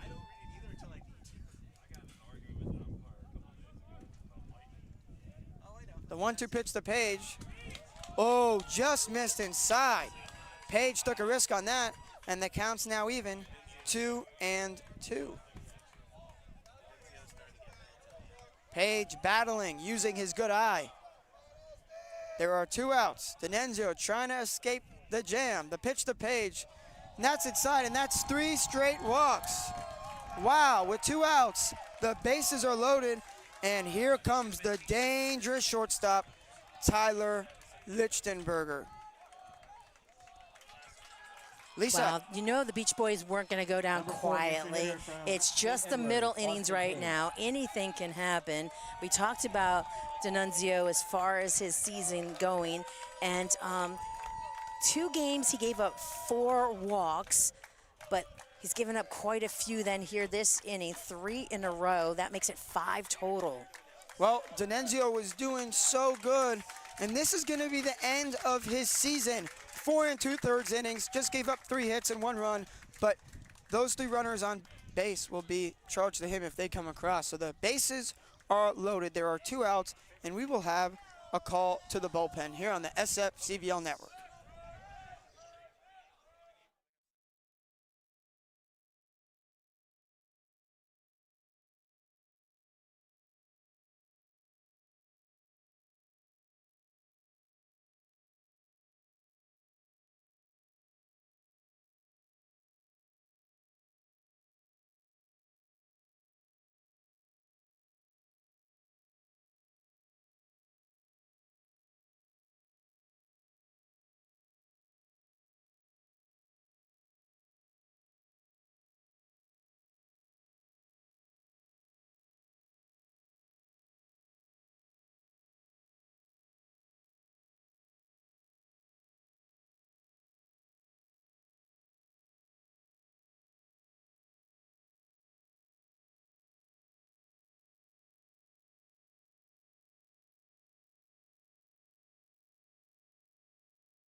So the stage is set. It's the top of the 5th inning. The bases are loaded.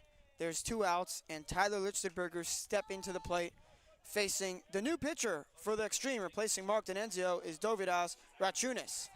Rachunas trying to just get 1 more out to strand the runners on base. First pitch is low, but a called strike, 0-1. Lichtenberger, 1 for 1 today with a single and hit by pitch. This is the guy you want up at the plate. The 0-1 pitch to Lichtenberger. That's in there for a strike, so 2 pitches, 2 strikes. It's 0-2. Lichtenberger has got to protect at the plate. The Beach Boys are not going to get an opportunity better than this. The bases are loaded. There's 2 outs, and they're down by just 1 run.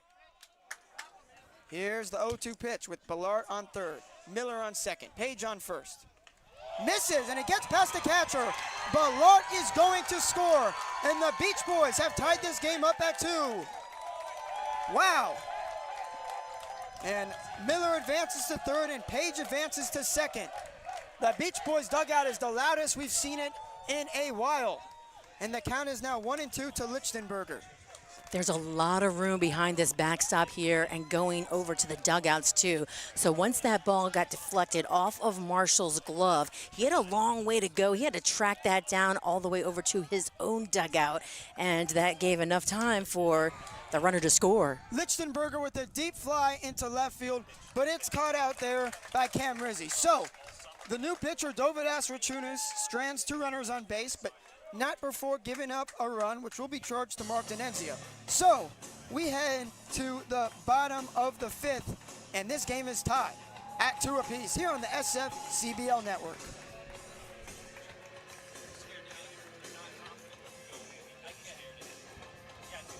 Athletes, are you looking to take your game to the next level? Well, Barris Arm Farm has the tools to give specialized training to take professional athletes all the way down to little leaguers. Professionals and Olympic athletes train with Mike Barwis and his staff because they know they'll receive the most advanced, scientifically based, holistic, and cutting-edge athletic training. Prepare to achieve the uncommon. Go to barwis.com to book a tour and check out the training programs that they offer.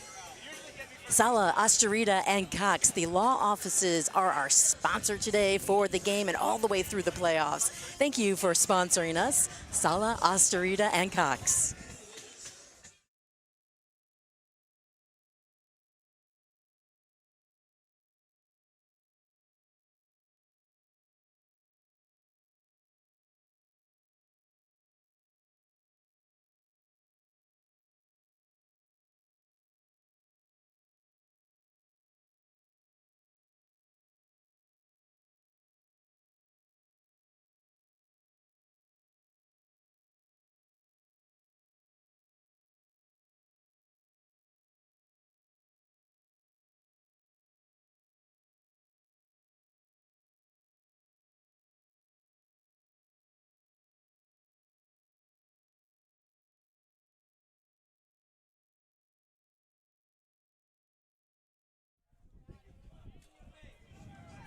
Welcome back into the broadcast. The Xtreme and the Beach Boys are tied at 2. It's the bottom of the 6th inning.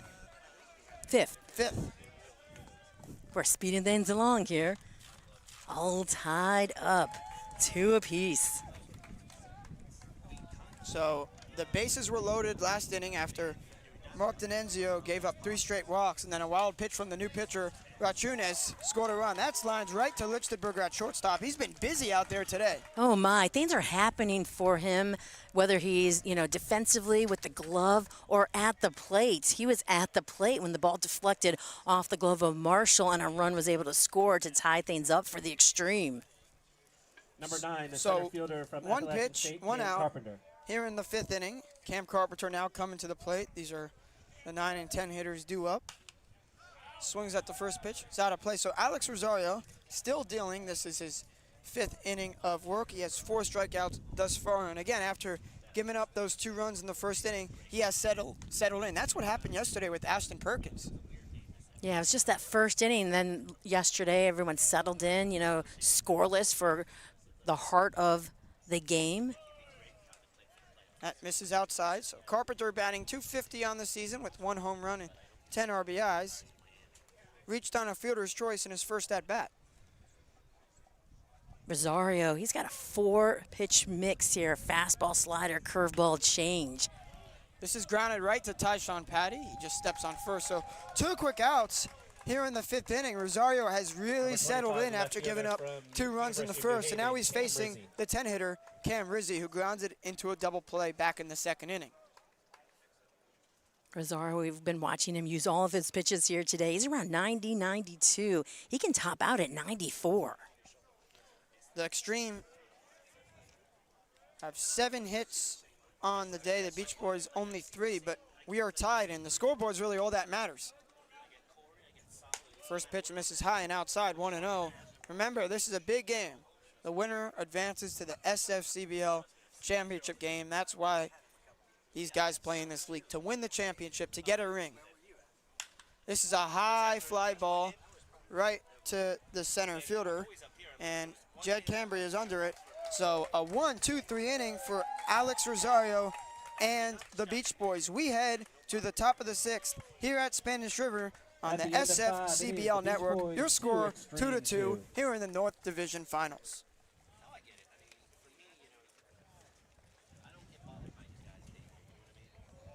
Netting professionals will exponentially improve the quality of your facility equipment. They have L screens, batting cages, turf, netting, and so much more to take care of your athletic facility needs. Trusted by Division I athletic programs, Thank you to netting professionals for taking care of the South Florida Collegiate Baseball League and our family.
Welcome back. It is the North Division Finals. We resume in the top of the 6th. Isaac Edelman back with Lisa Pride. We are even at 2 apiece, and it's the 4, 5, and 6 hitters due up this inning, starting with Harry Vargas. And the new pitcher for the Xtreme, who came in last inning with 2 outs, is Dovidas Rachunas. Rachunas is an incoming freshman at Warner University. The Beach Boys scored a run last inning on the wild pitch, but that is charged to Mark D'Annunzio. And Rachunas now doesn't have the pressure of having anyone on base. It's always tough for those relievers to come in with bases loaded situations. This is a high fly ball to right center field, but under it for out number 1 is Cam Carpenter. Number 2, the first baseman from Jackson State, Tyshawn Patty. So here's Tyshawn Patty. Reached on a walk in his last at-bat. He's 0 for 1 today. And defensive replacement in right field, it's DeMichael in right.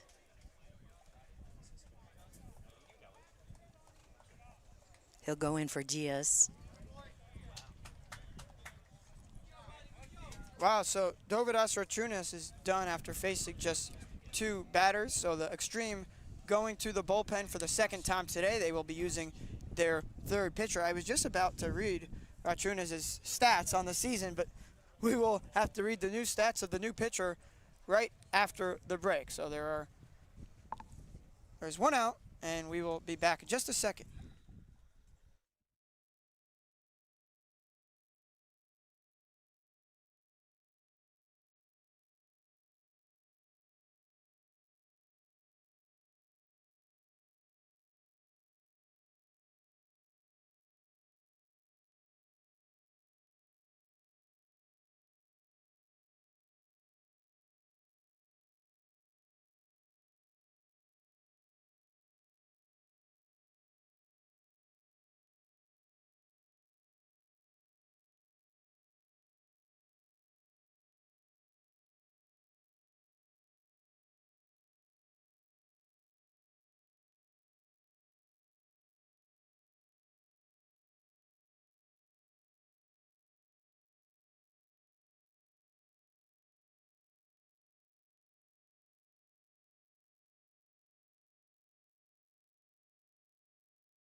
Welcome back here at Spanish River High School on the SFCBL network. We have another pitching change. The Xtreme using their third pitcher of the day. It's Yash Jain.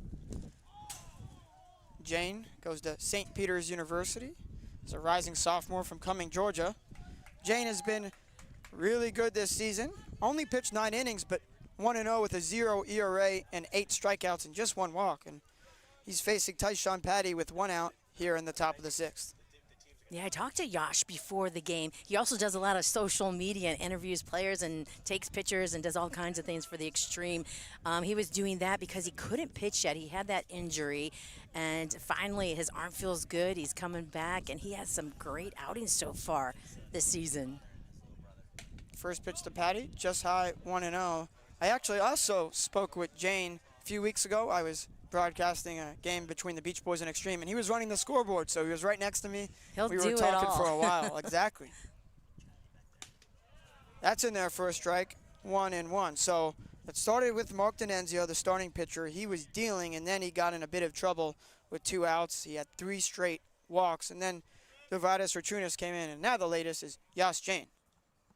Patty lines that, and that's headed down the left field line, but foul. The Beach Boys haven't gone to their bullpen yet. Alex Rosario is still pitching. Yeah, so Jain here on the hill. He's from Cumming, Georgia. 1-0 on the season. Doesn't have an ERA, 0.00 in the 5 games, 2 starts, 9 1/3 innings, 8 strikeouts. His 1 win he picked up against the Hooks. That's high to Tyshawn Patty. We do have some substitutions in the outfield. Cam Carpenter is done, and Nick DeMichael's going to replace him. And Carpenter was in center field, but he's not going to go to right field where Nick DeMichael is, and moving from right field to center field is Zay Diaz. So a few changes for the Xtreme. Patty fouls that off. So, Yash, that game against the Hooks, 3 innings, only 1 hit, no runs, and struck out 5. That was the most strikeouts that he's had in a game. When I talked to the Xtreme before the game, talking to the coaches and wondering how long, their starting pitcher would stay in, who they would go to, would it be bullpen, or are they going to use a starting pitcher? What would be their plan? Here's the 2-2 pitch from Jain to Patty. Just misses outside. The count's full, 3-2. The catcher, Eddie Marshall, tried to frame that, but the ump didn't give in. And so that's what you're seeing. You're seeing relievers coming in here for the Xtreme that can do both. They have, some starts under their belt, but they also are relievers. Patty stays alive in the count. Still remains full. Remember, we are tied 2-2. There is 1 out here in the top of the 6th. Some close games. The SFCBL playoffs have certainly not disappointed. Not at all. The South Division game we've been talking about a lot about in the North, because that's what we have the division finals here. Oh, Jain gets Patty looking for out number 2.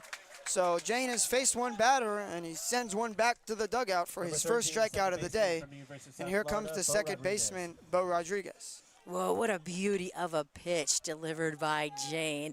That caught Patty just watching it a little too long there. Doesn't get the call. He's rung up instead. Yep, so Patty was frozen, and now here's the second baseman who played at USF last season. That misses high, 1-0. Judd Cambry is on deck. He is on a heater today at the dish. He's 2 for 2 with a double and single. But they got to get Rodriguez on base before Cambry comes up. Rodriguez hits that. The wind has lessened, Lisa, and that's a good thing. Sometimes wind is something that hitters want. This wind is towards home plate, so it would definitely prevent hitters from sending the ball out over the outfield wall. There's the 1-1 pitch to Rodriguez. This is a short grounder. Eddie Marshall's going to barehand it and make a tough throw to first base. He got him. A 1-2-3 inning, and Jain, 2 batters faced, 2 outs out of the bullpen. We head to the bottom of the sixth here on the SFCBL network. Our game sponsor today for our broadcast is Sala, Osterita, and Cox. The law offices of Sala, Osterita, and Cox offers their clients the best experience in areas of securities enforcement, regulation, arbitration, and litigation. James Sala and his team of expert attorneys provide individualized attention with your white-collar crime cases. SAC has law offices available in Boca Raton as well as New Jersey and New York. Call 561-989-9080 for consultation today. Sala, Osterita, Cox, your go-to representation for white-collar troubles.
Welcome back to the SFCBL network. It's the North Finals, and we resume action in the bottom of the sixth. We are still tied at 2 apiece.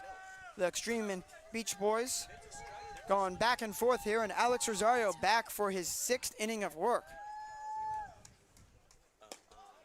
This is his most important outing of the season. He surely hasn't disappointed. Trying to go the distance here.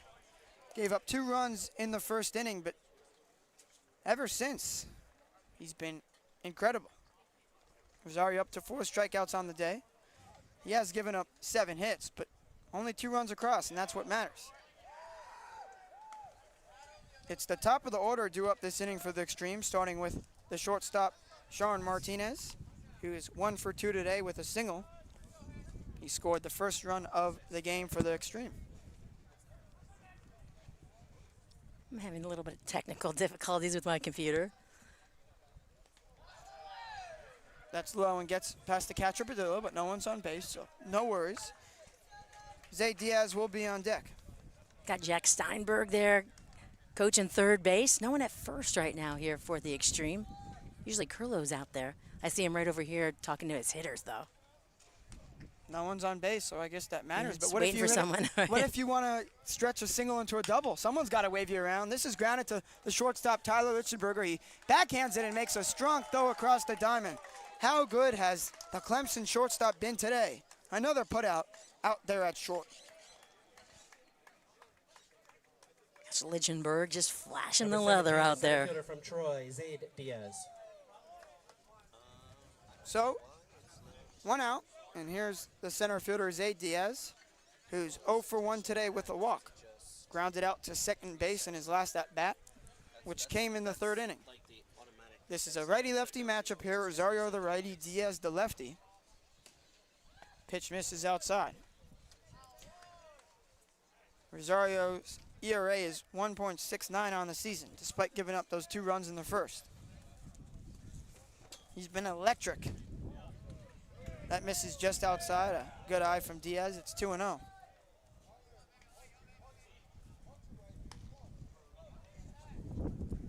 You cannot afford any mistakes or errors in a playoff game like this, and Tyler Lichtenberger has gotten so many reps out there at shortstop, and he's made every single play count.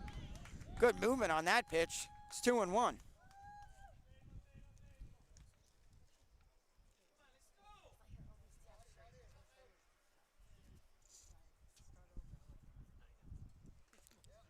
It's foul tip. Counts now even, 2-2.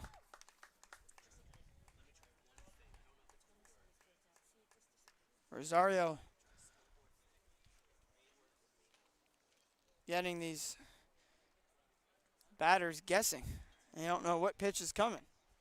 Is it the fastball? Is it the off speed? It's usually the off speed, But even if they know the off-speed's coming, they can't seem to put a bat on a ball, or if they do, it's weak contact.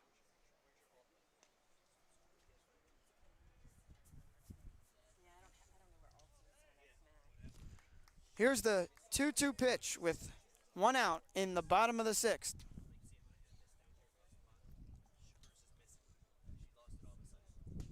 Swing and a miss. Strikeout number 5 of the day for Alex Rosario, and out number 2 here in the bottom of the 6th. Rosario is dealing, folks. Number 5, the catcher from Sanford, Eddie Marshall. But now he's got to face the dangerous SFCBL star, the catcher, Eddie Marshall. He's 2 for 2 today with 2 singles. No surprises here. Leads the SFCBL in batting average, so you know he's going to get on base. We'll see if he gets on base this time. This is a high fly ball into deep left center field, but Jed Cambry is there. 2 straight 1-2-3 innings for Alex Rosario and the Beach Boys. At the end of 6, your score, Xtreme 2, Beach Boys 2. We'll be back for the top of the 7th inning.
Fielder from Loyola University of New Orleans, Jed Cambry. And we're back, top of 7. Boy, this is an exciting game here at Spanish River High School, and we have got some winds. I hear that my mic's... I'm just getting bombarded with technical problems here in today's game, but that's okay. We have 7, 8, and 9 all due up here for the Beach Boys, showing bunt, hitting it right on the pink part of his bat. It'll go foul. He's got a two-tone pink and powder blue bat. That's Cambry at the plate, the center fielder. He's 2 for 2 today. After that, due up is 8 and 9 for the Beach Boys. Yeah, Cambry increased his average almost at 300, now at 297 on the season.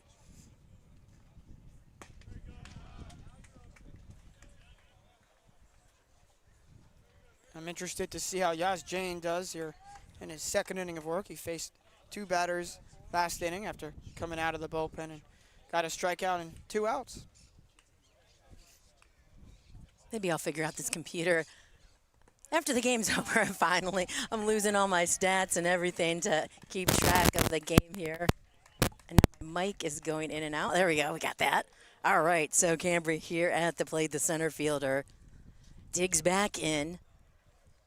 Jane on the hill. He came in 2/3 of an inning in relief of Archunas.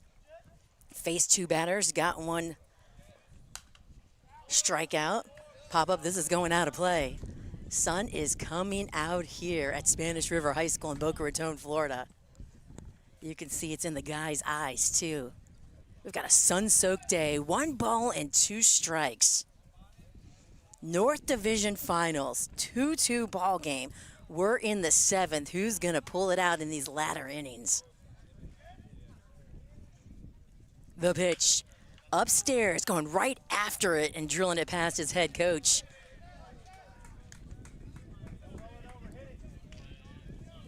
Cambry just jumped raw all over that pitch. It was upstairs right at his eyes, too. That's Gabe Trostaway at third base. At first, it's Andrew Rydell.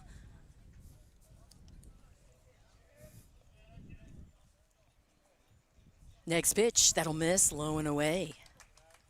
Andrew Rydell, also the pitching coach for the Beach Boys, and he is like us. He's into sports media, does a good job covering college baseball. He actually went to Omaha, so he left the Beach Boys for a few days. I was talking to him about that. That was really cool.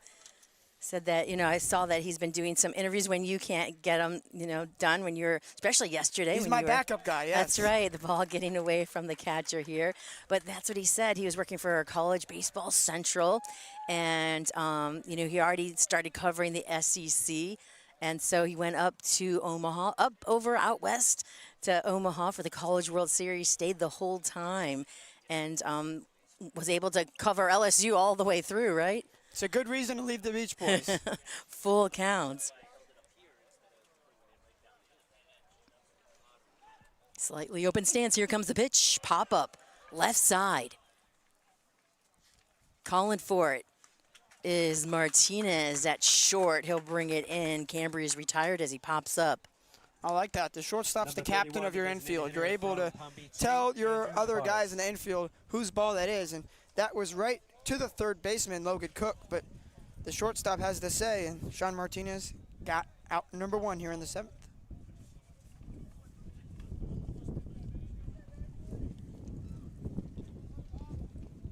One away, that brings up the designated hitter, Andrew Tabaris. Tabaris is 0 for 2 today. Tabaris with the big wide stance. He's got his left spike on the chalk line in the back. Jane going right inside on him. 1 ball and no strikes. Yash trying to say, hey, this is my plate. Back off. Tabaris digs back in. A little bit more off the plate there. Still deep in the box. Jane going inside. He'll miss.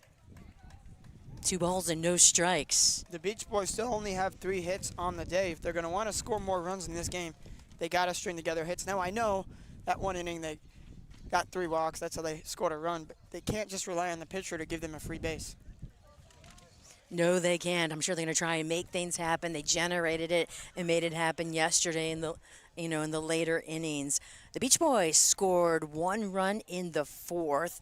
It was Cambry that drove in the run. Lechenberger was aboard to lead things off with a blue base hit. Vargas flied out. Patty walked. Rodriguez popped up. Cambry. Then I said drove in that first run. Patty got in a rundown. That was out number 3, but the run still crossed the plate before that. And then with all the walks in the 5th, strike delivered. A run was able to be pushed across the plate in the 5th. So 4th and 5th innings is when the Beach Boys were able to score, tie up the ball game. The Xtreme, on the other hand, scored their 2 runs way back in the 1st inning. And Yash, he released that one and would like to have it back as it went sailing over his catcher's head. 3 balls and a strike here to the designated hitter, Tabaris.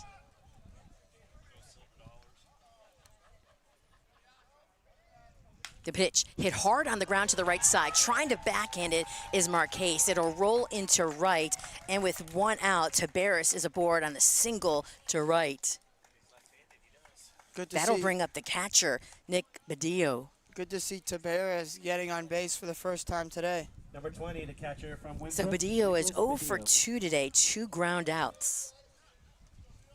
Who do you think, after watching, and being with the Beach Birds all season, do you think could possibly be the hero here today? He always comes in clutch with RPI opportunities, so don't get it twisted. Yes, he usually bats in the bottom part of the order, but anytime there's guys on base, he seems to be the one driving them home. Well, there's one on right now at first with only one away. Pitch delivered. Badia goes right after the first one. It squeaks through the infield into left. Back-to-back singles after the pop-up, and that'll bring up Ballard. Ballard, the new left fielder. Andres Ballard. And there's Victor Estachio, the courtesy runner for Badillo.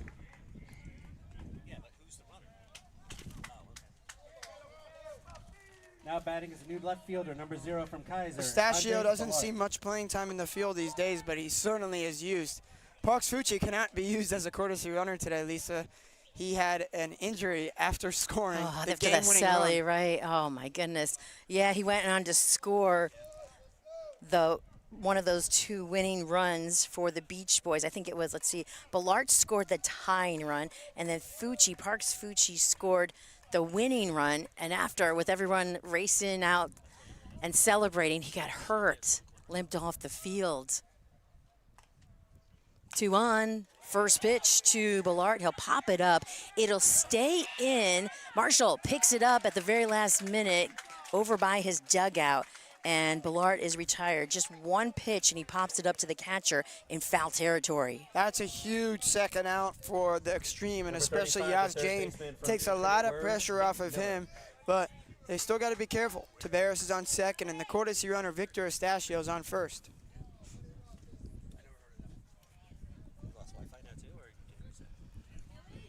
Here's Nick Miller now from the University of Incarnate Word. Yeah, Nick Miller will come up to the plate. He's 0 for 2 with the walk. Struck out in the first, grounded out in the third, then walked in the 5th. Miller now 26 walks on the season. Righty-lefty matchup, 2 away, 2 on. Inside, that'll miss. The meat of the Beach Boys order is coming up. Jane needs to get this third out right here, right now.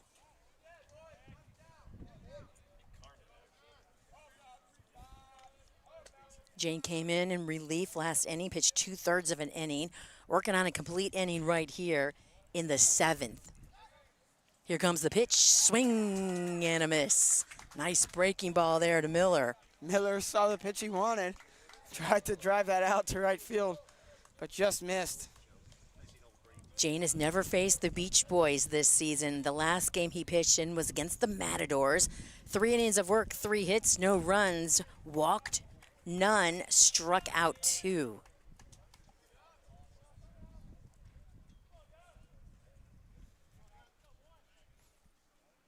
Looking back, the runner at second. Here comes the pitch. That's hit off the end of the bat. It'll roll foul over by the dugout of the visiting team. Miller takes a glance at the barrel of his bat where he hit it. 1 ball and 2 strikes. 2 outs, 2 on for the Beach Boys. The go-ahead run is at second base right now for the Beach Boys. Slightly open stance, wiggles his bat. He's got elbow gear on his right elbow as he likes to hang over the plate. Here comes the pitch. That'll miss low. Good eye by Miller. You got to protect with 2 strikes up at the plate. Remember, Lisa, it's the 7th inning. You don't know how many more opportunities the Beach Boys are going to have with the runner in scoring position. That's right. You've got 2 on right now. 2 balls and 2 strikes. Fielders are playing straight away. Second baseman deep out on the infield edge of the grass there. First baseman behind the bag. He's deep also. There's a hole up the middle. Here comes the pitch. Strike 3 call, and look at Yash. He's pumping his arms. He's excited. Goes right up to Marshall. Everybody's giving him the high fives there. Boy, that was a big strikeout and caught Miller looking. We're going to head to the bottom of the 7th. It's still 2-2. No runs couple of hits, no errors, 2 left on.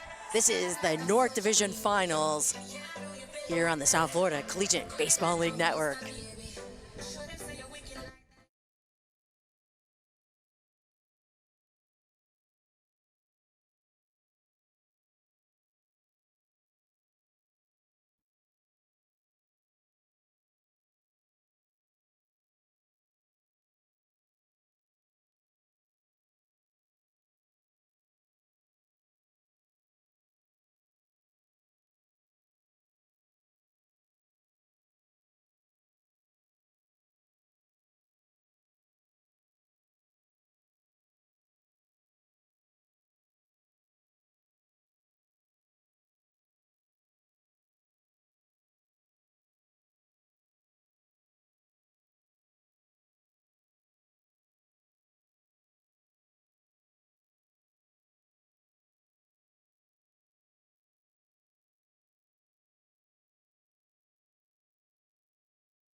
Welcome back, rather. Coming up to the plate is Bo Rui.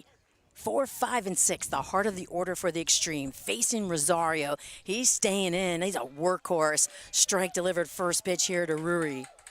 We're in the bottom of the 7th. It's a 2-2 ball game. The Xtreme have been held scoreless since the first inning by Rosario and the Beach Boys. Next pitch, strike. Wow, Rosario getting stronger and stronger as the game goes on. He faced 7 hitters in the first inning. Lots of pitches thrown.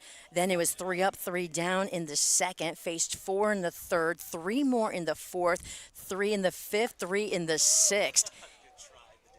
Yeah, Rosario delivering the next pitch. That one will miss. So 1 ball and 2 strikes. Rosario is doing what every pitcher needs to do. Mentally, you got to settle in. Gave up 2 runs in the first inning, as you said. Ever since, he's been so good. So his line right now, 6 innings, 7 hits, 2 runs, 1 earned, and 1 walk with 5 strikeouts. So he is dominating. The Xtreme have got to get to him to break open this tie game. And you see 7 hits, you'd think there might be a few more runs. Yeah. That's the defense behind him, too. Fly ball into center field. Going back is Camry. She's got to keep going, and that ball is gone. It's cleared the fence. Found some wind up there, boy. Off the bat of Rui, we were talking about the hits, the runs, and the Xtreme take the 3-2 lead. His 3rd home run of the season. In the biggest of stages, the Xtreme take back the lead 3-2. Wow, that ball was blasted by Rui. It had the height, wasn't sure about the distance, hard to judge with the backdrop of the trees. And I don't know, that ball just kept carrying and carrying and carrying. And Cambry, he had to quickly get back, and he was racing to the wall, hoping to make a play, not able to do that. But the third baseman, Logan Cook, will now come up to the plate. I'll tell you what, Rory chose the perfect inning to hit that to deep center field. The wind is no longer blowing towards us, Lisa. That's what I felt, that it was like blowing, I think, away now. If that happened in the first, second, or third innings, that wouldn't have gone. But that's Rosario's first run given up since the first inning. So Cook at the plate is 1 for 2. Single, drove in a run in the first, struck out in the fourth, swings and misses here. So Rosario's got to bounce back, just like he did in the first inning after giving up 2 runs. Yeah, nobody on. Now you just let that disappear and go right after the hitter here at the plate. There is a pitcher warming up in the bullpen for the Beach Boys. That one's upstairs.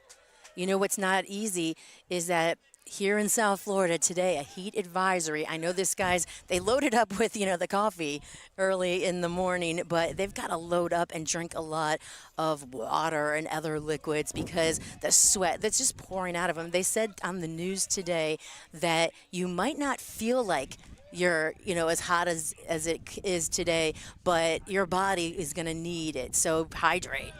And I'm sure Rosario, I always said when I was pitching too, like heat generates heat. We like the heat, but I'm sure he's in the 7th inning now. It's been a lot of, heating out here on the mound, sweating it away. Cook at the plate. He's looking for his pitch. Here it comes inside. Strike called. Just dotted the inside edge. Full count here to the third baseman. Cook has a compact stance. Has his toe up on his front foot. Wiggles his black bat. Here comes the pitch. Oh, and it plunks Cook. Rosario was not trying to do that at all. That was a full count. And just throwing the fastball, and it just went too far inside on Cook. That might be the end of it for Rosario here today. He went to the rosin talking to his coach here, and it looks like they are calling to the bullpen. We'll let you know who the new pitcher is right after this. No outs, runner on base. The Xtreme are up 3-2. We're in the 7th. This is the South Florida Collegiate Baseball League Network.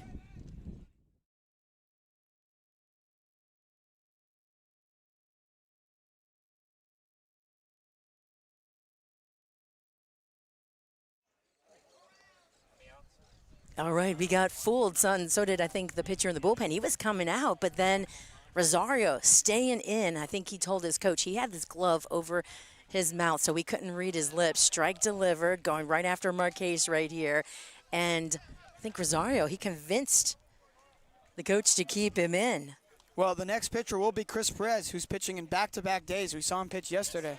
Swing and a miss. Rosario wants to come out on a good note. I know that feeling. As we mentioned, some of these pitchers, this is it for them today.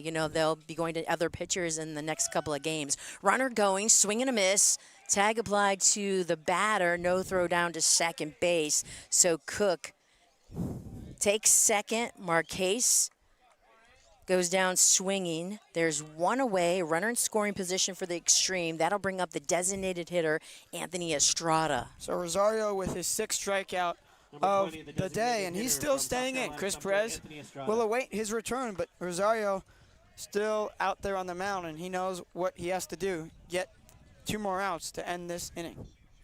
So Estrada digging in, righty-righty matchup.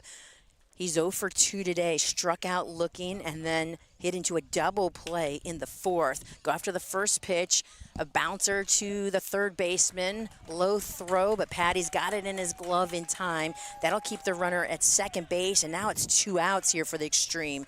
That'll bring up the second baseman, Eric Torres. I love this. Rosario's settling in. They don't need to go to the bullpen yet if he's pitching like this. Save an arm. Every inning counts. Every batter counts.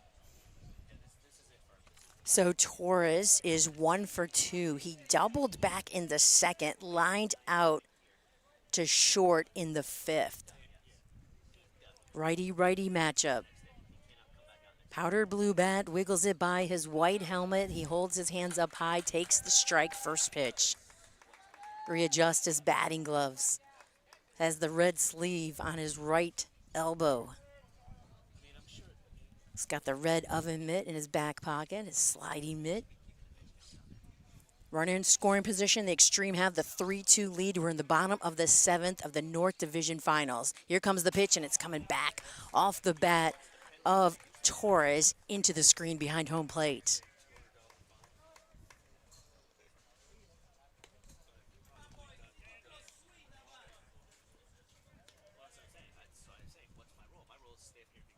It's insane when you hear that the Xtreme are 23 games above 500, Lisa. That number is just insane. I know, look at that. 33 wins on the season. They played 43 games. This is game number 44. Just in a couple of months here in the South Florida Collegiate Baseball League. Next pitch, and that'll go out. I believe it's going, no, maybe it'll stay in. Going to the right side, staying in long enough for Patty to make the grab. He runs over to the bullpen area of the Beach Boys, and that'll be a key out too. Get Rosario, everybody off the field now. So the Xtreme go ahead off a the bat of Ruri. Solo shot to dead center field. Xtreme up 3-2 as we head to the 8th here from Spanish River High School in Boca Raton, Florida for the North Division Finals. Xtreme up 3-2 over the Beach Boys on the South Florida Collegiate Baseball League Network.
And we're back.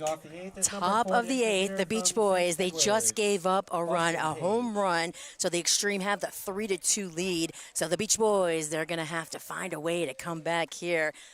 Tying run at the plate in Austin Page. He did it yesterday. He's going to have the opportunity right here in the 8th. So it's Page, Lichtenberger, and Vargas all due up for the Beach Boys. They're facing a new pitcher, a lefty, Garrett Smith. Next pitch, that hits the mark. Smith, 6.14 ERA in 7 1/3 innings pitched. He has 12 strikeouts. What a bullpen the Xtreme have, don't they, Isaac? Well, that's why they're 33-10.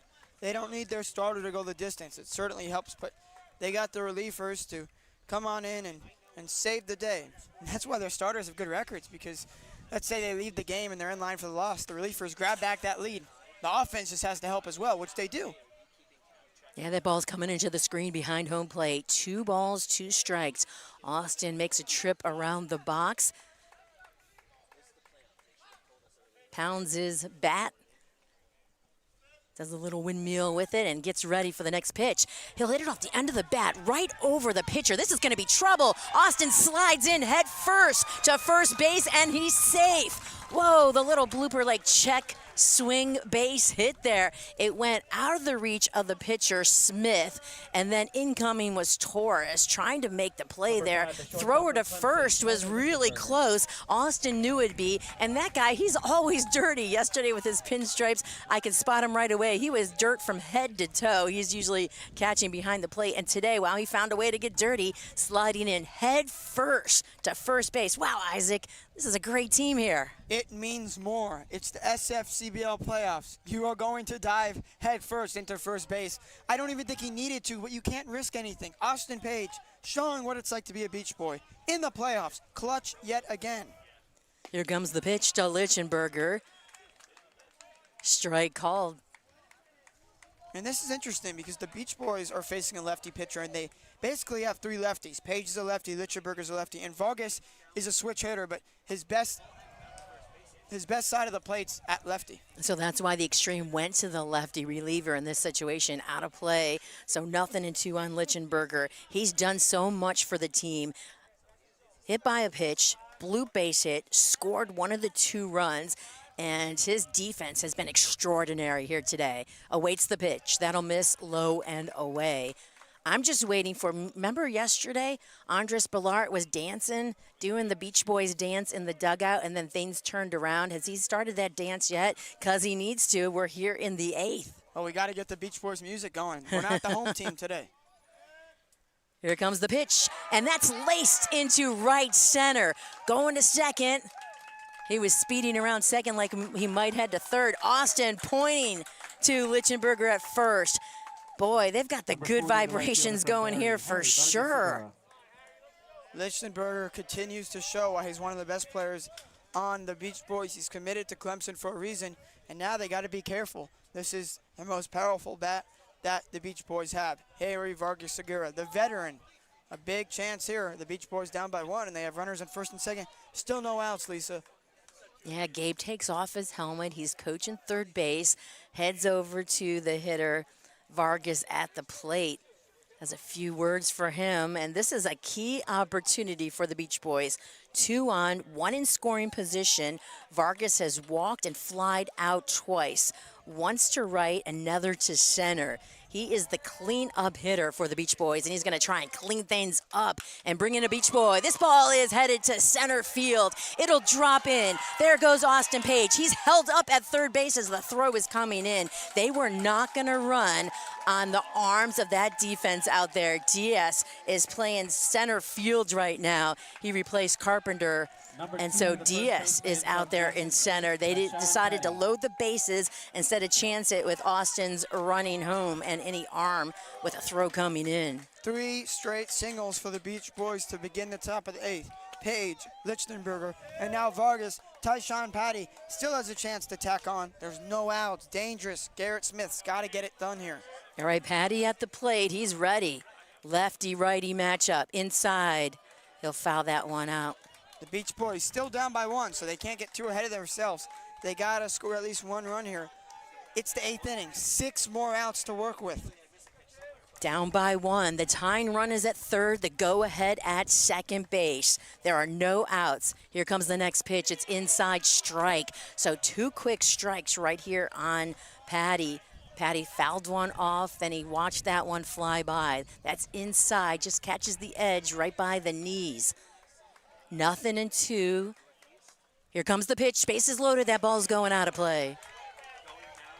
Patty, he likes to have his pants up just mid-calf to show those bright pink socks. I don't see any other guys wearing their pants up at all of the Beach Boys, but Patty does. He's found a way to get it up at least halfway up his calves. Setting with the glove on his right shoulder from the stretch. Here comes the pitch, the swing. It's a line drive into left. Here comes Austin Page right behind him, being waved in as the throw comes in. The tag is applied at the plate. Safe. So the Beach Boys take the lead here in the 8th off the bat of Tyshawn Patty. Page scores. Lichtenberger scores.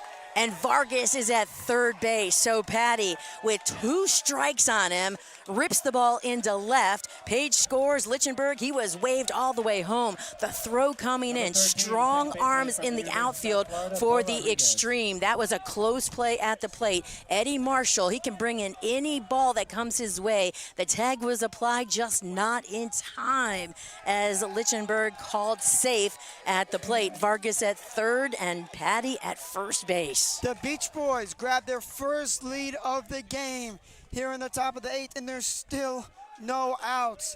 The Xtreme brought Garrett Smith in to begin this inning, and he hasn't recorded a single out. And the Xtreme are still in danger because Harry Vargas is on third and Patty's on first. The Xtreme having a meeting on the mound right now. It'll give time to the reliever in the bullpen to warm up. The Xtreme took the early lead. They were up 2-0 in the first inning. They set the tone. But the Beach Boys said, hey, you don't know about us, do you? Because we can come back. They scored 1 in the 4th, tied it up in the 5th. Then the Xtreme went ahead just in the top of the 7th with a home run. So the Xtreme had the 3-2 lead until here in the top of the 8th. Page, base hit. Lichtenberger, base hit. Vargas, base hit. And then Patty with the base hit to left, crushed the ball, and drove in 2. Bo Rodriguez will be due up. Just saying, Lisa, Alex Rosario has his glove on. He's pacing back and forth in the first base dugout. I wouldn't be surprised if he comes out for another inning, which is insane that I'm saying that, because it seemed like he was going to be replaced by Chris Perez mid-inning last inning. He is walking around. I see what you're talking about. As a pitcher, if you're really going out to pitch again, you want to sit down, though, especially in this heat. But usually it's the legs that go, not the arms. So you want to sit down. But he is pacing. He might just be pacing to pace because they did warm up, right? They did warm up another pitcher. It's the playoffs. He's excited. I don't blame him. I wouldn't sit down either. We're going to take a quick timeout because we do have a new pitcher warming up for the Xtreme right here. But the Beach Boys have the lead, 4-3 here in the North Division Finals here on the South Florida Collegiate Baseball League Network.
All right, welcome back. We've got a new pitcher on the hill. It's Jason Vasquez, a righty. He will face Bo Rodriguez, the second baseman, who's hitless here today. Pitch delivered, chopped left side. That'll go foul. We've got runners at the corners at first and third. Still no outs for the Beach Boys. 2 runs have been pushed across the plate here as the Beach Boys take the 4-3 lead in the top of the 8th. And there is a pitcher warming up in the bullpen for the Beach Boys. Vasquez is the 5th pitcher of the day for the Xtreme. He's 3-1 this season with a 5.78 ERA in 23 innings. Has 28 strikeouts. They're going to need him to get those strikeouts here. No outs, runners on the corners.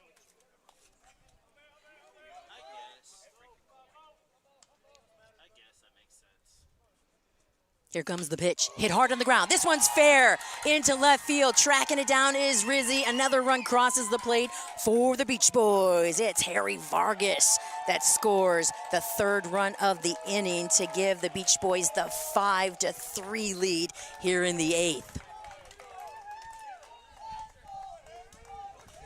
8th. So Rodriguez putting together a 3-run inning. They were down by 1, now they're up by 2, 5-3. The Xtreme in trouble. Once you get to that bullpen, anything could happen, and things are going haywire. Runners now in scoring position for the Beach Boys. Patty at 3rd, Rodriguez at 2nd. He doubled in Vargas. That was a perfectly placed hit going down the line. That was going to be tough for Rizzi to track down and easily allowing a run to score. So Jed Cambry steps up to the plate. He was just up last inning, popped up to short. First pitch strike to Cambry, the center fielder. 2 for 3 day today. He's got 2 in scoring position, and there are no outs. 5 straight hits to begin this inning, and that was the first extra base hit. Still no outs. The kick, the pitch. Framing it, Marshall bringing it in, strike 2. Did you see that one? That ball curved, went a little on the outside part of the plate. Marshall brought it quickly with his glove right down the heart of the plate. Got the call. No balls, 2 strikes, slightly open stance, deep in the box. Wiggling his bat, Cambry waits. No swing, into the dirt, away. Doesn't go after that. No fishing today here for Cambry on that pitch. 1-2 the count. The Xtreme have every pitcher to use. They didn't play yesterday, and this could be the last game of the season, so they need to throw out every arm they could use and not worry about tomorrow. Infield playing in on the grass, right on the edge. Here comes the pitch. That's tap foul. It'll hit the backstop. Besides yesterday, Isaac, have you been involved in any other more exciting games this season with the Beach Boys? No, not with the Beach Boys. Definitely not. Here's the 1 and 2. Have you seen other comebacks by the Beach Boys like they've done in the last 2 games? No, they're just using their A-team lineup, and they haven't used this lineup at all this season. That one will go away, so 2 and 2, because this is a really good team these last 2 days, and they play well together as a team. They play like the best team in the league, and that's why they're basically an inning and a half away from being in the championship game. But let's not jinx it. Still plenty of baseball left. Plenty of baseball left. Here comes the pitch. That'll miss away. So the count now full on the batter at the plate. You were talking about, Rosario pacing back and forth, maybe wanting to go back in. And then we just found out he was at pitch count 92 pitches today, and a pitcher can't go in. I don't think he knows that. If they've thrown over 90 pitches, they can't start a new inning. So he's done for the day. I don't know. He might be one of those nervous guys. That's what he was doing before when the inning started, when all the hitting went. So maybe superstitious is a better word than nervous. Well, that he was up pacing, so you can't sit down until out number 3 here. He loves baseball because that glove is still in his hand. Well, that's what he was doing originally, so that's why he's got to keep doing it. Baseball, we've got our little superstitions. I was like, should I change my clothes today or not? I've washed them, but there's a line shot into left center. That'll play another run, make it 2 for the Beach Boys as the throw comes into third instead of home. And the Beach Boys clear the bases off that line shot off the bat of Jed Cambry. So Patty scores. Rodriguez scores. 5 runs have crossed the plate here in the 8th. A bunch of base hits, 1 double, and everybody's been on base so far that has come to the plate for the Beach Boys here in the 8th, and everyone has scored except for Cambry, who just got the base hits. 6 straight hits. There are no outs, and the Beach Boys have already put together a 5-run inning. The score is now 7-3.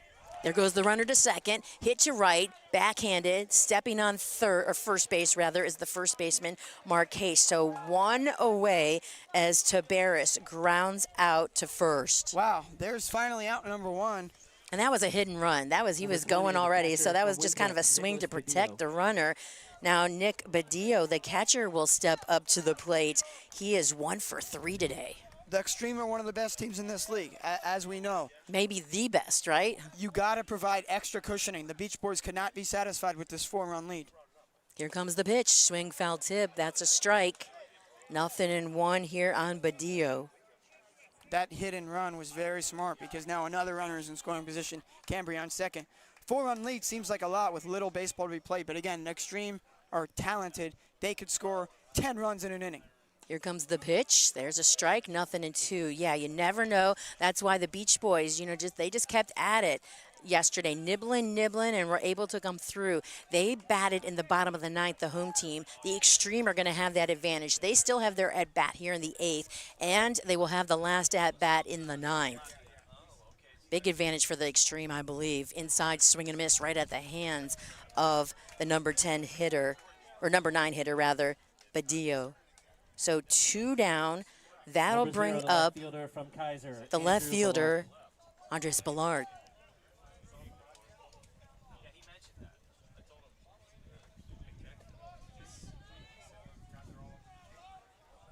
Righty-lefty matchup. Ballard, he's got his pants up a little high to show those pink socks. Go after the first pitch. He'll pop it up. Marshall takes a look, and that ball's out of play. So 0-1 on Ballard.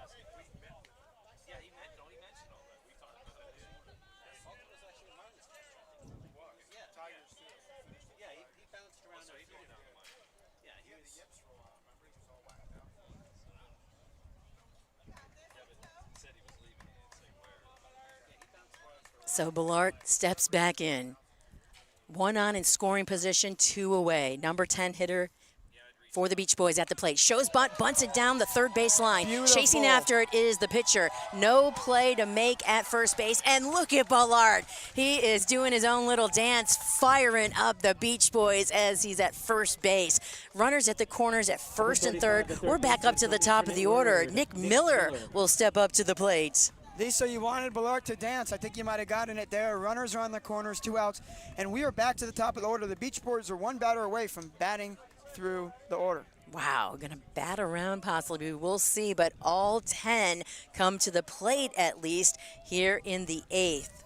You have to always be ready. Ballard didn't start this game in the lineup, but that's a bunt single. Pitch upstairs, throw down to second. Here comes the runner home, the throw back to home, tag applied, and out at the plate is Cambry. So interesting play to make, you know, trying to make things happen. You never know, they might throw it around, but Cambry is out at home, and that's out number 3. But the Beach Boys take the big lead. They were down by 1. It was a 3-2 game until here in the top of the 8th when the Beach Boys, everybody was hitting 1, 2, 3, 4, 5, 6 hits in a row. That enabled 5 runs to cross the plate, and that gives the Beach Boys the big 7-3 lead as we head to the bottom of the 8th here from Spanish River High School in Boca Raton, Florida. This is the South Florida Collegiate Baseball League Network.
Johnny Vasquez.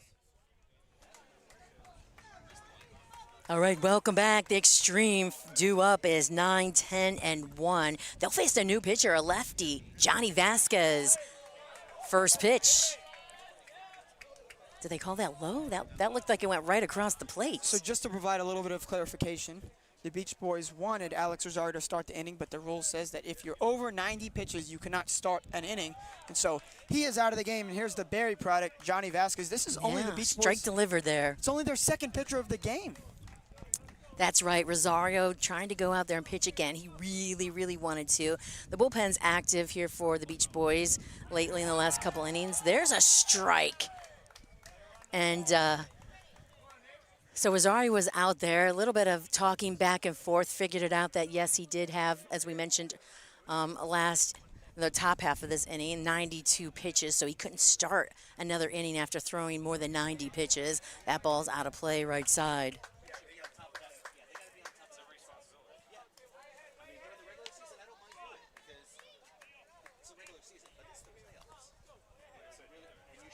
DeMichael at the plate, lefty-righty matchup.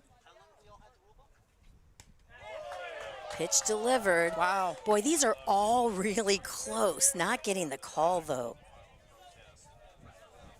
It's the 8th inning of the North Finals. Every pitch matters, and the Beach Boys dugout's going to get a warning from the home plate umpire. Yeah, they had a bunch of talking back and forth in between innings. 1 ball, 2 strikes, I believe he put up there. Every pitch has been close.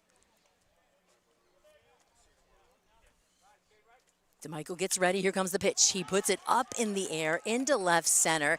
Gives enough time for someone to get underneath it. It's the center fielder, Cambry. He's got to make the long run, and he does bring it in. So 1 away as DeMichael pops up into left center. That'll bring up the left fielder, Cam Rizzi. Number 25, the left fielder from the University of New Haven, Cam Rizzi. Martinez is on deck. Rizzi is 0 for 2 today. The Xtreme took the lead last inning. In the top of the 7th, a home run, a solo shot to the deepest part of the ballpark off the bat of Ruri. The Xtreme had the 3-2 lead.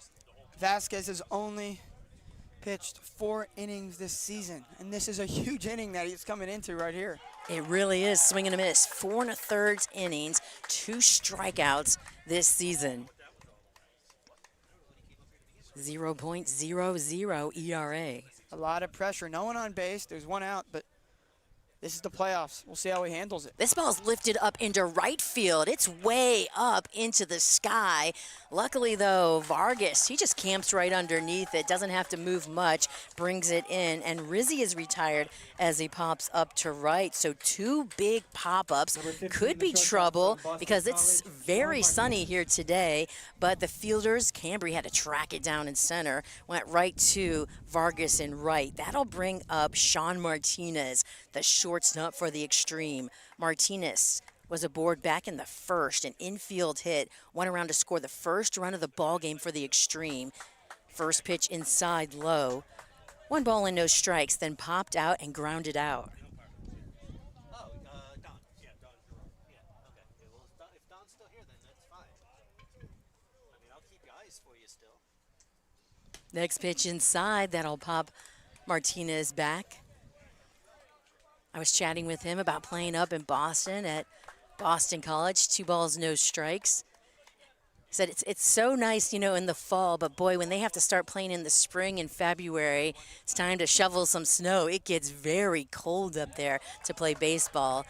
That'll miss.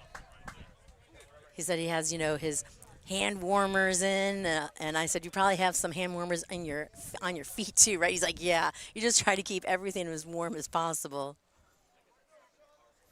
From the stretch, setting at the belt, takes a breath, then delivers the pitch at the letter strike. Martinez shakes his head. 3-1 the count.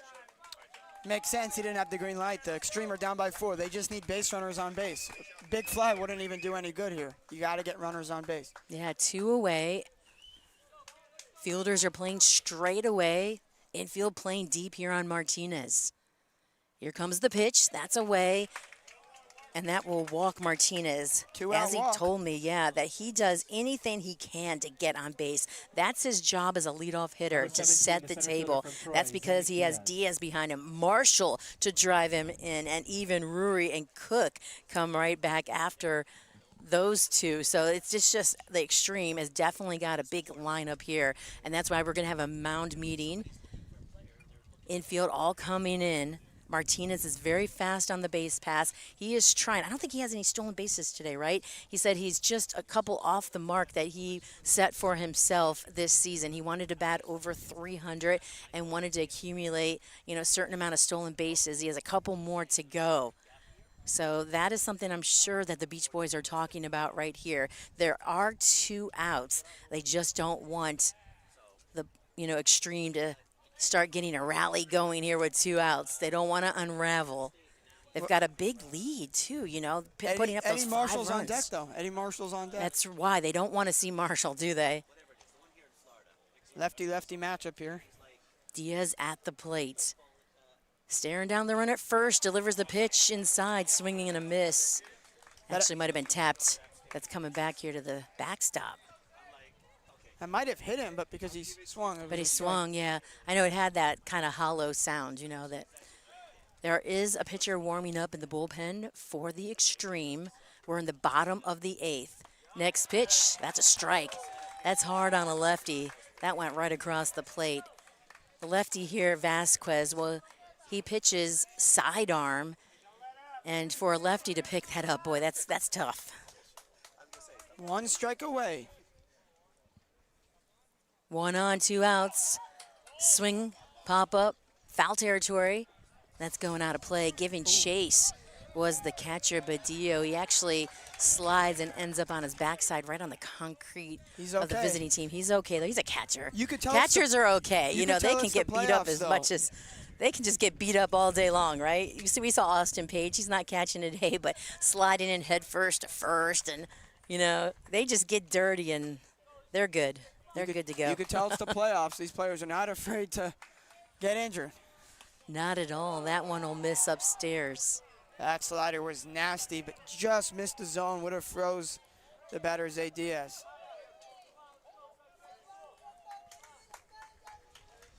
Vasquez from Coconut Creek, Florida.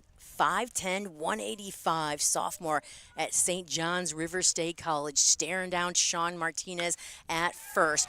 This ball is hit into right. Martinez was already running at second by the time that the single went into right, so he's advancing all the way to third base. That's what you got to watch out for. Martinez can run the bases. Diaz goes right with the pitch and places it into right field. From Sanford, Eddie Marshall. That'll bring up Eddie Marshall, the catcher.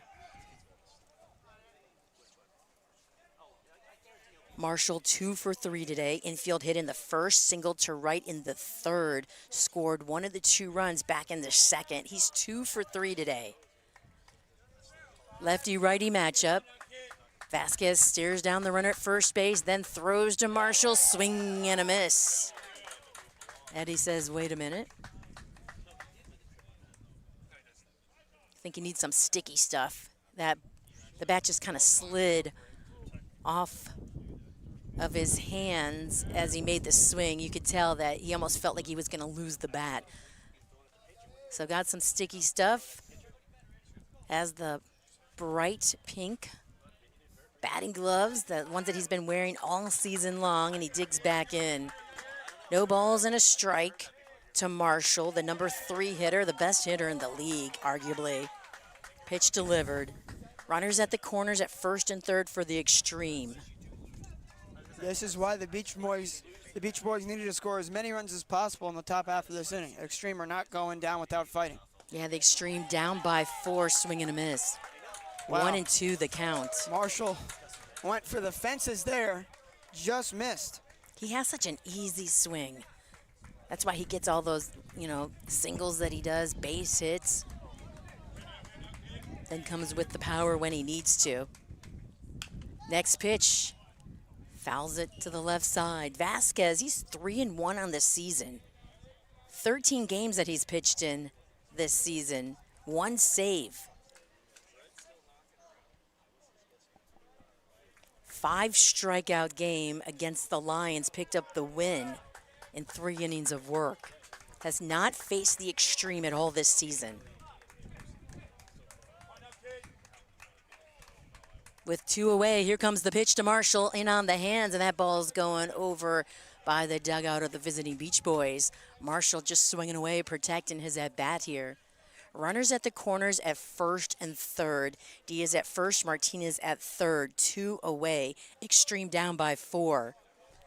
If I'm Eddie Marshall, you just got to put a bat on that ball. Let the Beach Boys infield make a play. The pitch way away. That's what he does best. That's what, with Marshall, that's what he does. He picks up all these little hits. He scraps away. He can get, he can make contact. He's a contact hitter. Let that one go away. He's, really disciplined at the plate, too.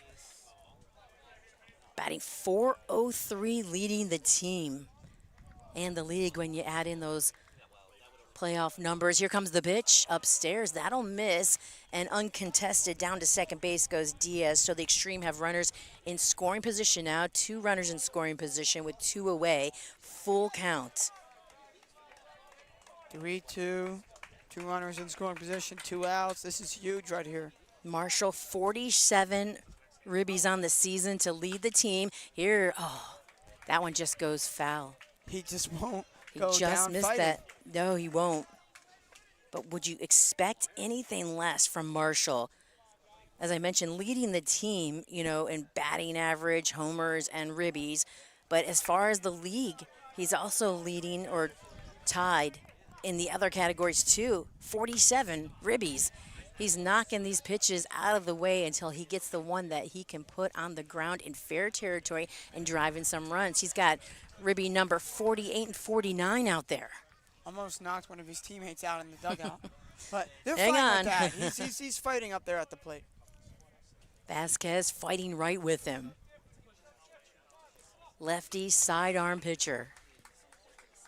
Vasquez got Carpenter and Rizzi to pop out, then walked Martinez, and Diaz singled. In scoring position with 2 away. Here comes the payoff pitch. That'll miss, and Marshall will walk to first base. The bases are loaded for Bo Rui, who hit a home run to give the Xtreme the lead in the 7th. Wow.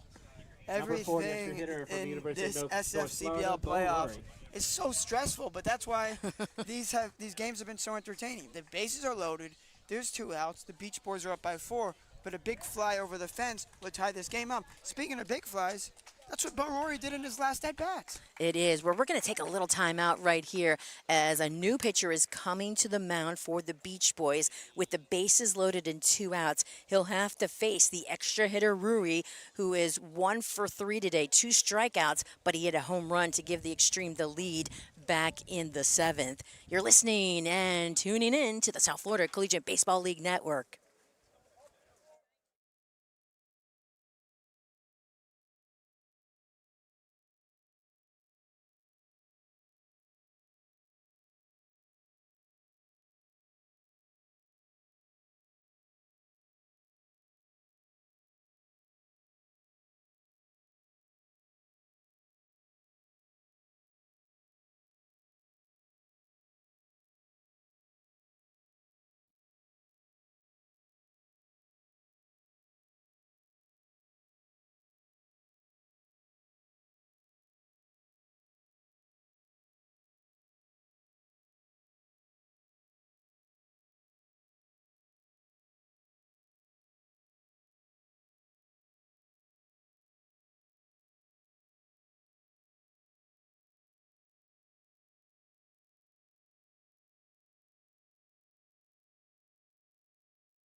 And we're back. The new pitcher on the hill is Cole Jones. Big, tall righty here for the Beach Boys. He's coming in a pressure situation.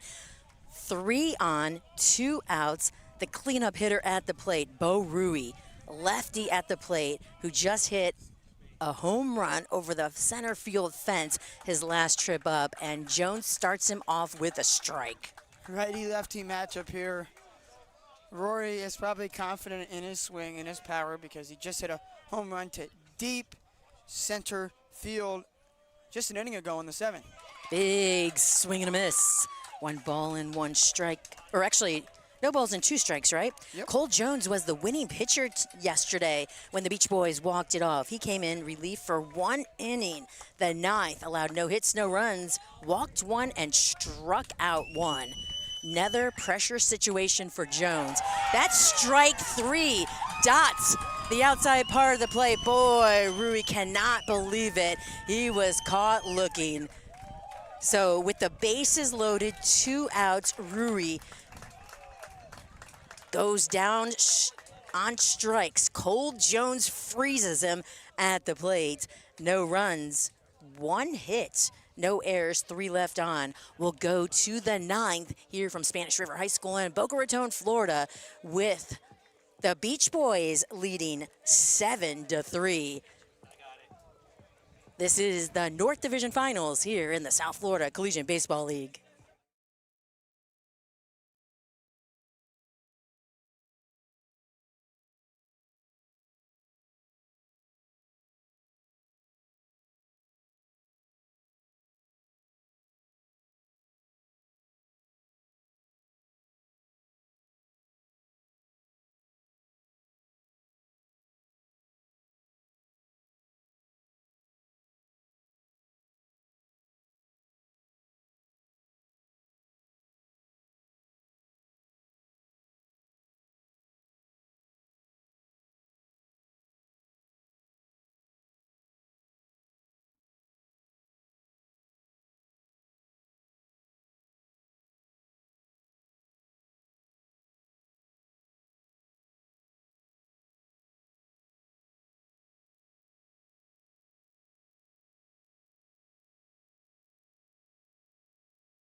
Welcome back. We are in the top of the 9th inning from Spanish River High School in Boca Raton, Florida.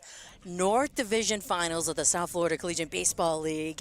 And the Beach Boys scored 5 runs. They have 7 now on the board, scored 5 last inning.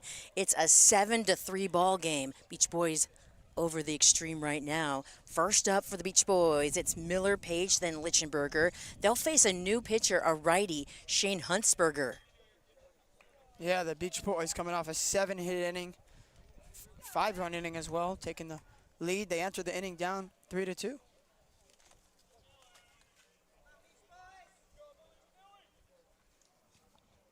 Righty-lefty matchup, fastball inside, swing and a miss.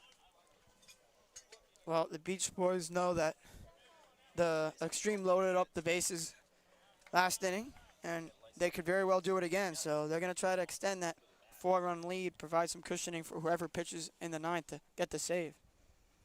Here comes the pitch, another swing and a miss. Huntsberg taking something off of that one. He's from Coral Springs, Florida. The righty is 6'1", 175. A senior out of Western Carolina University. 1-1 on this season. 3.60 ERA.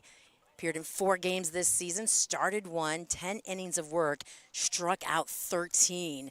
He goes outside, so 1-2 the count to Miller.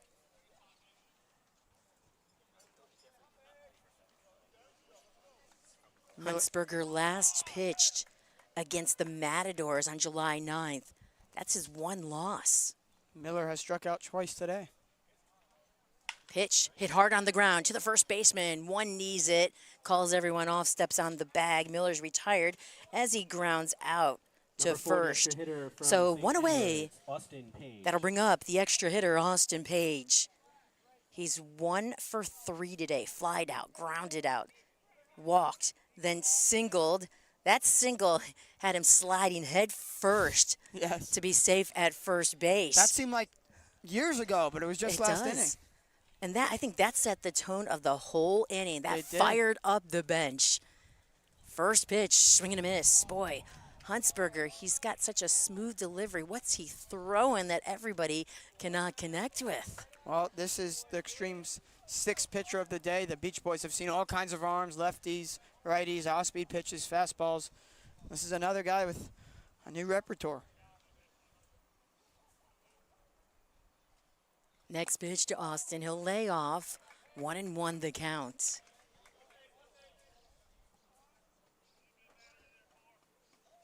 Beach Boys kind of quiet. They're usually a little more rowdy, but they're very quiet here in the top of the 9th. They've got the lead.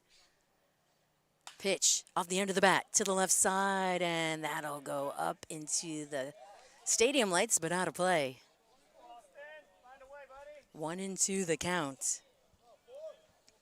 Lichtenberger due up next.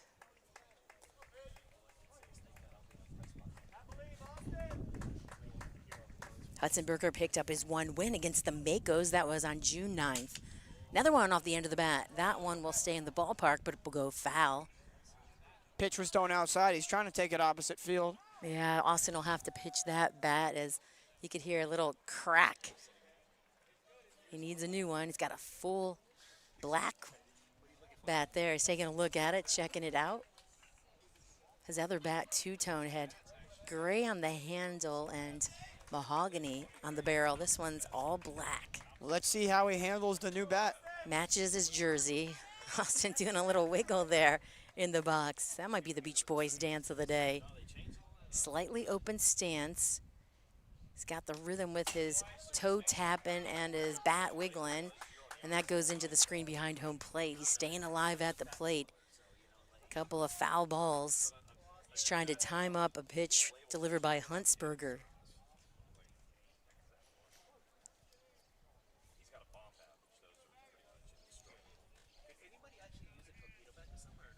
Infield playing deep on Austin. Here comes the pitch. A big curveball that'll miss upstairs.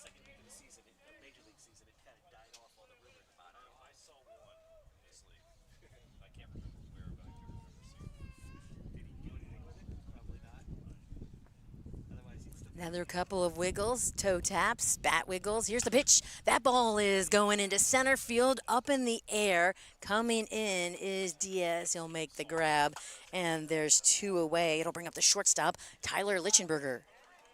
Lichtenberger has been Number so 5, the good shortstop today from Clemson, in the Tyler field and at the Lichtenberger. plate. In the field, obviously making plays at shortstop. 2 singles today and a hit by pitch at the plate. It seems like Tyler's been a part of every, good play, every, as far as things happening too offensively. He's been aboard 3 times, 3 out of the 4 on the base pass. He has 2 hits today. Another lefty, righty-lefty matchup. He'll put this one up in the air into center. Going back is Diaz. He'll bring it in, and that's 1, 2, 3. Down go the Beach Boys. They've got the padded lead here, though.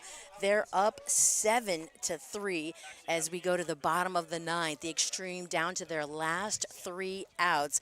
This is for everything. The win here today takes the team that wins into the championship series. They will be the winners of the North Division.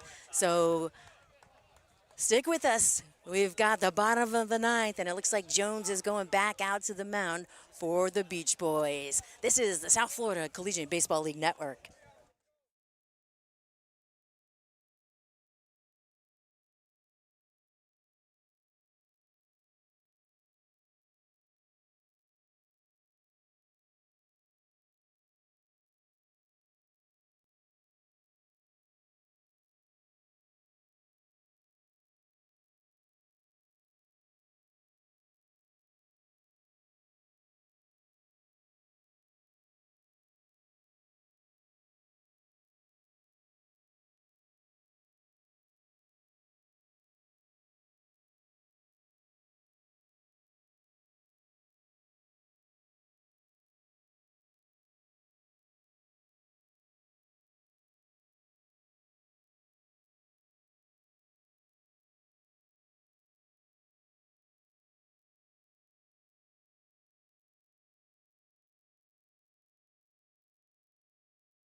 And we're back with the Xtreme down to their last 3 outs. Due up, it's 5, 6, and 7. Logan Cook, 2-time All-Star here in the South Florida Collegiate League, will dig in. He'll face Cole Jones. First pitch, turns on it, hits it foul. So 0-1 on the third baseman. Then it's Marquez and Estrada all due up here for the Xtreme in the 9th. Austin Page, he's behind the plate here for the 9th inning. He was the extra hitter all game, and now he is here catching in the 9th. Next pitch, that'll miss, 1-1. Rosario was the starting pitcher for the Beach Boys, and if he had his way, he would probably still be pitching right now. Look at that, Isaac. He is just pacing out there still. I told you, I think he cannot sit down today. Next pitch, that ball's going down the left field line, and it'll just hook foul. Logan Cook, he's got a great bat. He's been helping the Xtreme all season long. 1 for 2 today. Single, drove in a run in the first, struck out in the 4th, and then he was hit by a pitch in the 7th. Stole a base. Next pitch, Cook swings and misses as Cole goes upstairs with the heat, and Cook cannot connect, so there's 1 away. Marquez will step up to the plate. He's 2 for 3. He's singled in the first, a little bloop hit that no fielder could reach, drove in a run, and then singled in the 4th, struck out in the 7th.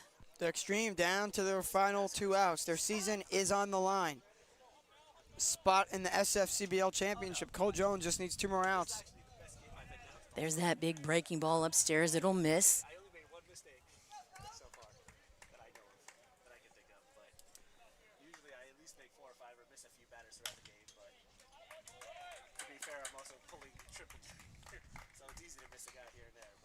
Next pitch, fouled off.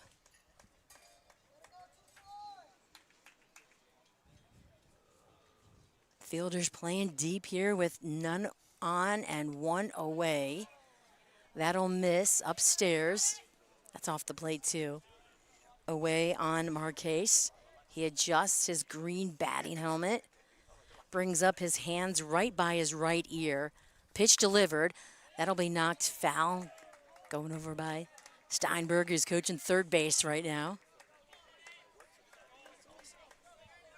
2 balls and 2 strikes. I have to thank both of sides here, the coaches, the staff, everyone, always so gracious and, helping me out when I ask as far as who's starting, what do they throw, give me some insight on the starting pitcher, along with, you know, a couple of guys as far as how the team is going, and the hitters just always so gracious and providing information, chatting baseball, learning these teams. Next pitch. Oh, Page trying to bring it over to the plate to get the call, doesn't. 2 balls and 2 strikes.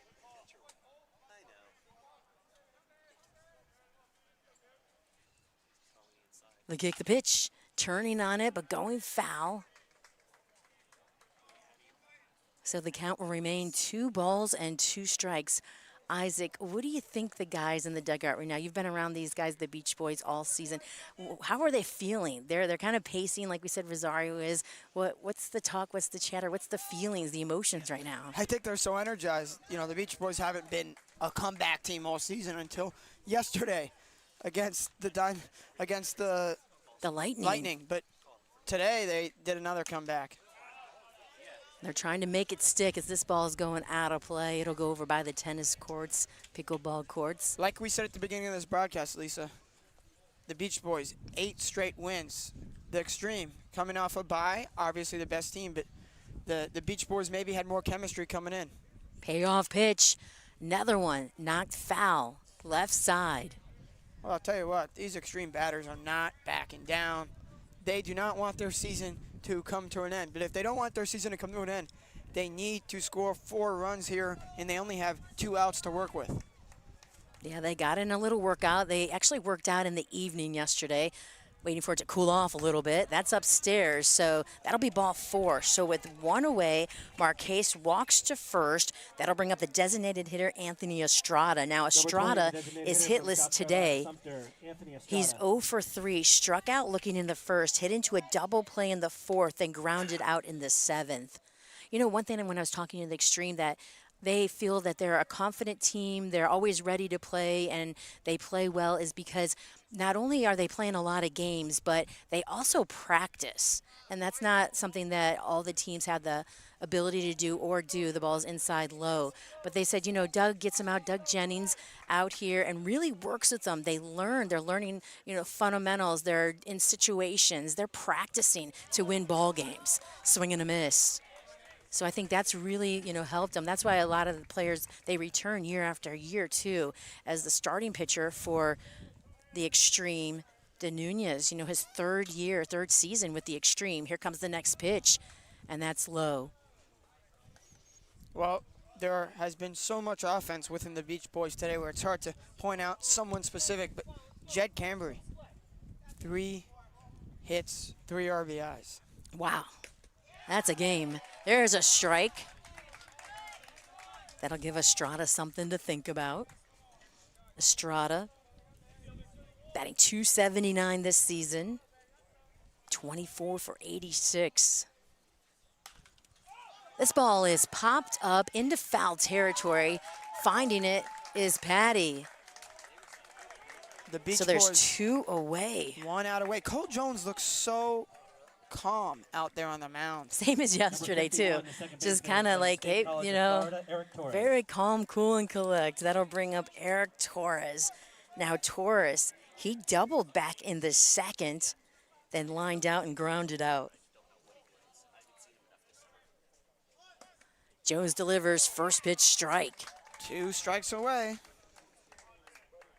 The Xtreme have 3 runs on the board, where the Beach Boys have 7.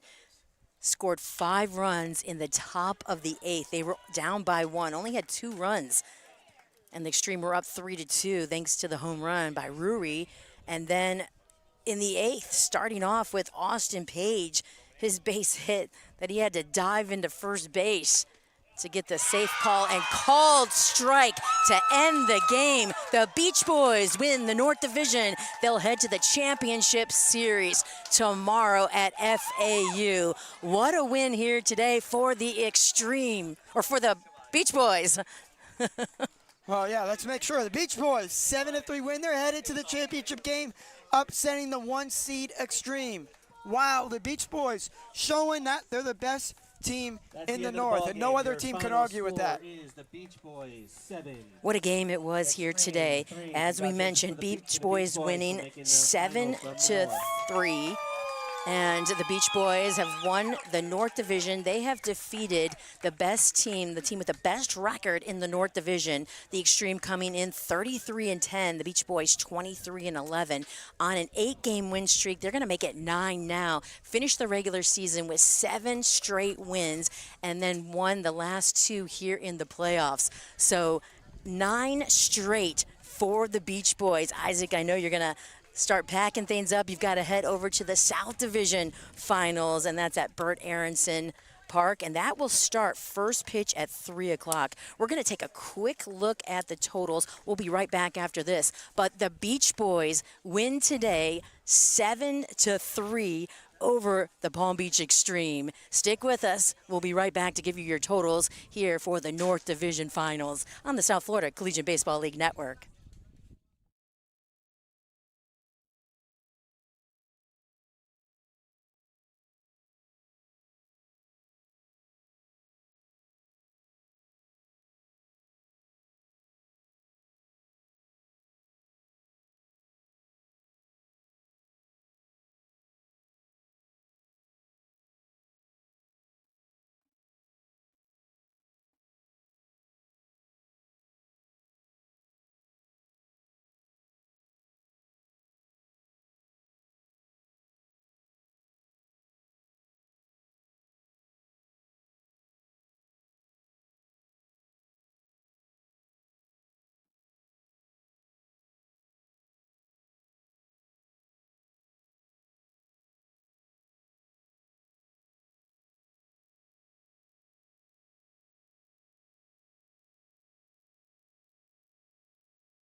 Welcome back. Lisa Pride here, and packing things up is Isaac Edelman. He was such a pleasure to have here on the broadcast the last 2 games here with the Beach Boys. He's the voice of the Beach Boys all season long, so he knew so much to fill us in with. So thank you so much, Isaac. Thanks to Jacob Kelly also. He got us on the air, and now he's headed over to the South Division Finals and setting things up. So tune in 3 p.m. first pitch here on the South Florida Collegiate Baseball League Network on YouTube. You'll hear the South Division Finals, and that starts at 3 o'clock first pitch. Our championship series is tomorrow at FAU, 2 o'clock first pitch for game 1. Then Sunday, game 2 at 1 p.m. That's all Eastern Standard Time here in Florida. If game 3 is necessary, we'll play it right after game 2 on Sunday. So it'll be the Beach Boys representing the North Division in the championship series. Taking a quick look at the totals here on the Beach Boys side. They're just so happy right now. They're huddled up right on the field. But Miller, let's see, we've got Page, who was 1 for 4, scored a run. Lichtenberger, 2 for 4, scored 2 runs today. Bunch of hits up in the middle. Patty went 1 for 3, drove in 2. But Cambry at the plate, 3 for 4 day, driving in 3 runs. And you know who else, along with Cambry, who offensively definitely was the player of the game, driving in 3 of the 7 runs. But the starting pitcher, Rosario, Alex Rosario, he didn't want to come out. They had to take him out just because that's the rules. He had 92 pitches thrown, but 7 innings of work, 8 hits, 3 runs, 2 earned, walked 1, struck out 6 in the 7 innings of work. And then Vasquez came in for 2/3, and he did his job, allowing only 1 hit, no runs. And Jones, Cole Jones, who came in yesterday and pitched an inning, the final inning for the Beach Boys, striking out 1, allowing no hits or runs. Today went 1 1/3, allowed no hits, no runs, and struck out 3. Actually ended the game as he froze Torres at the plate for strike 3 call. And that ended the game. And any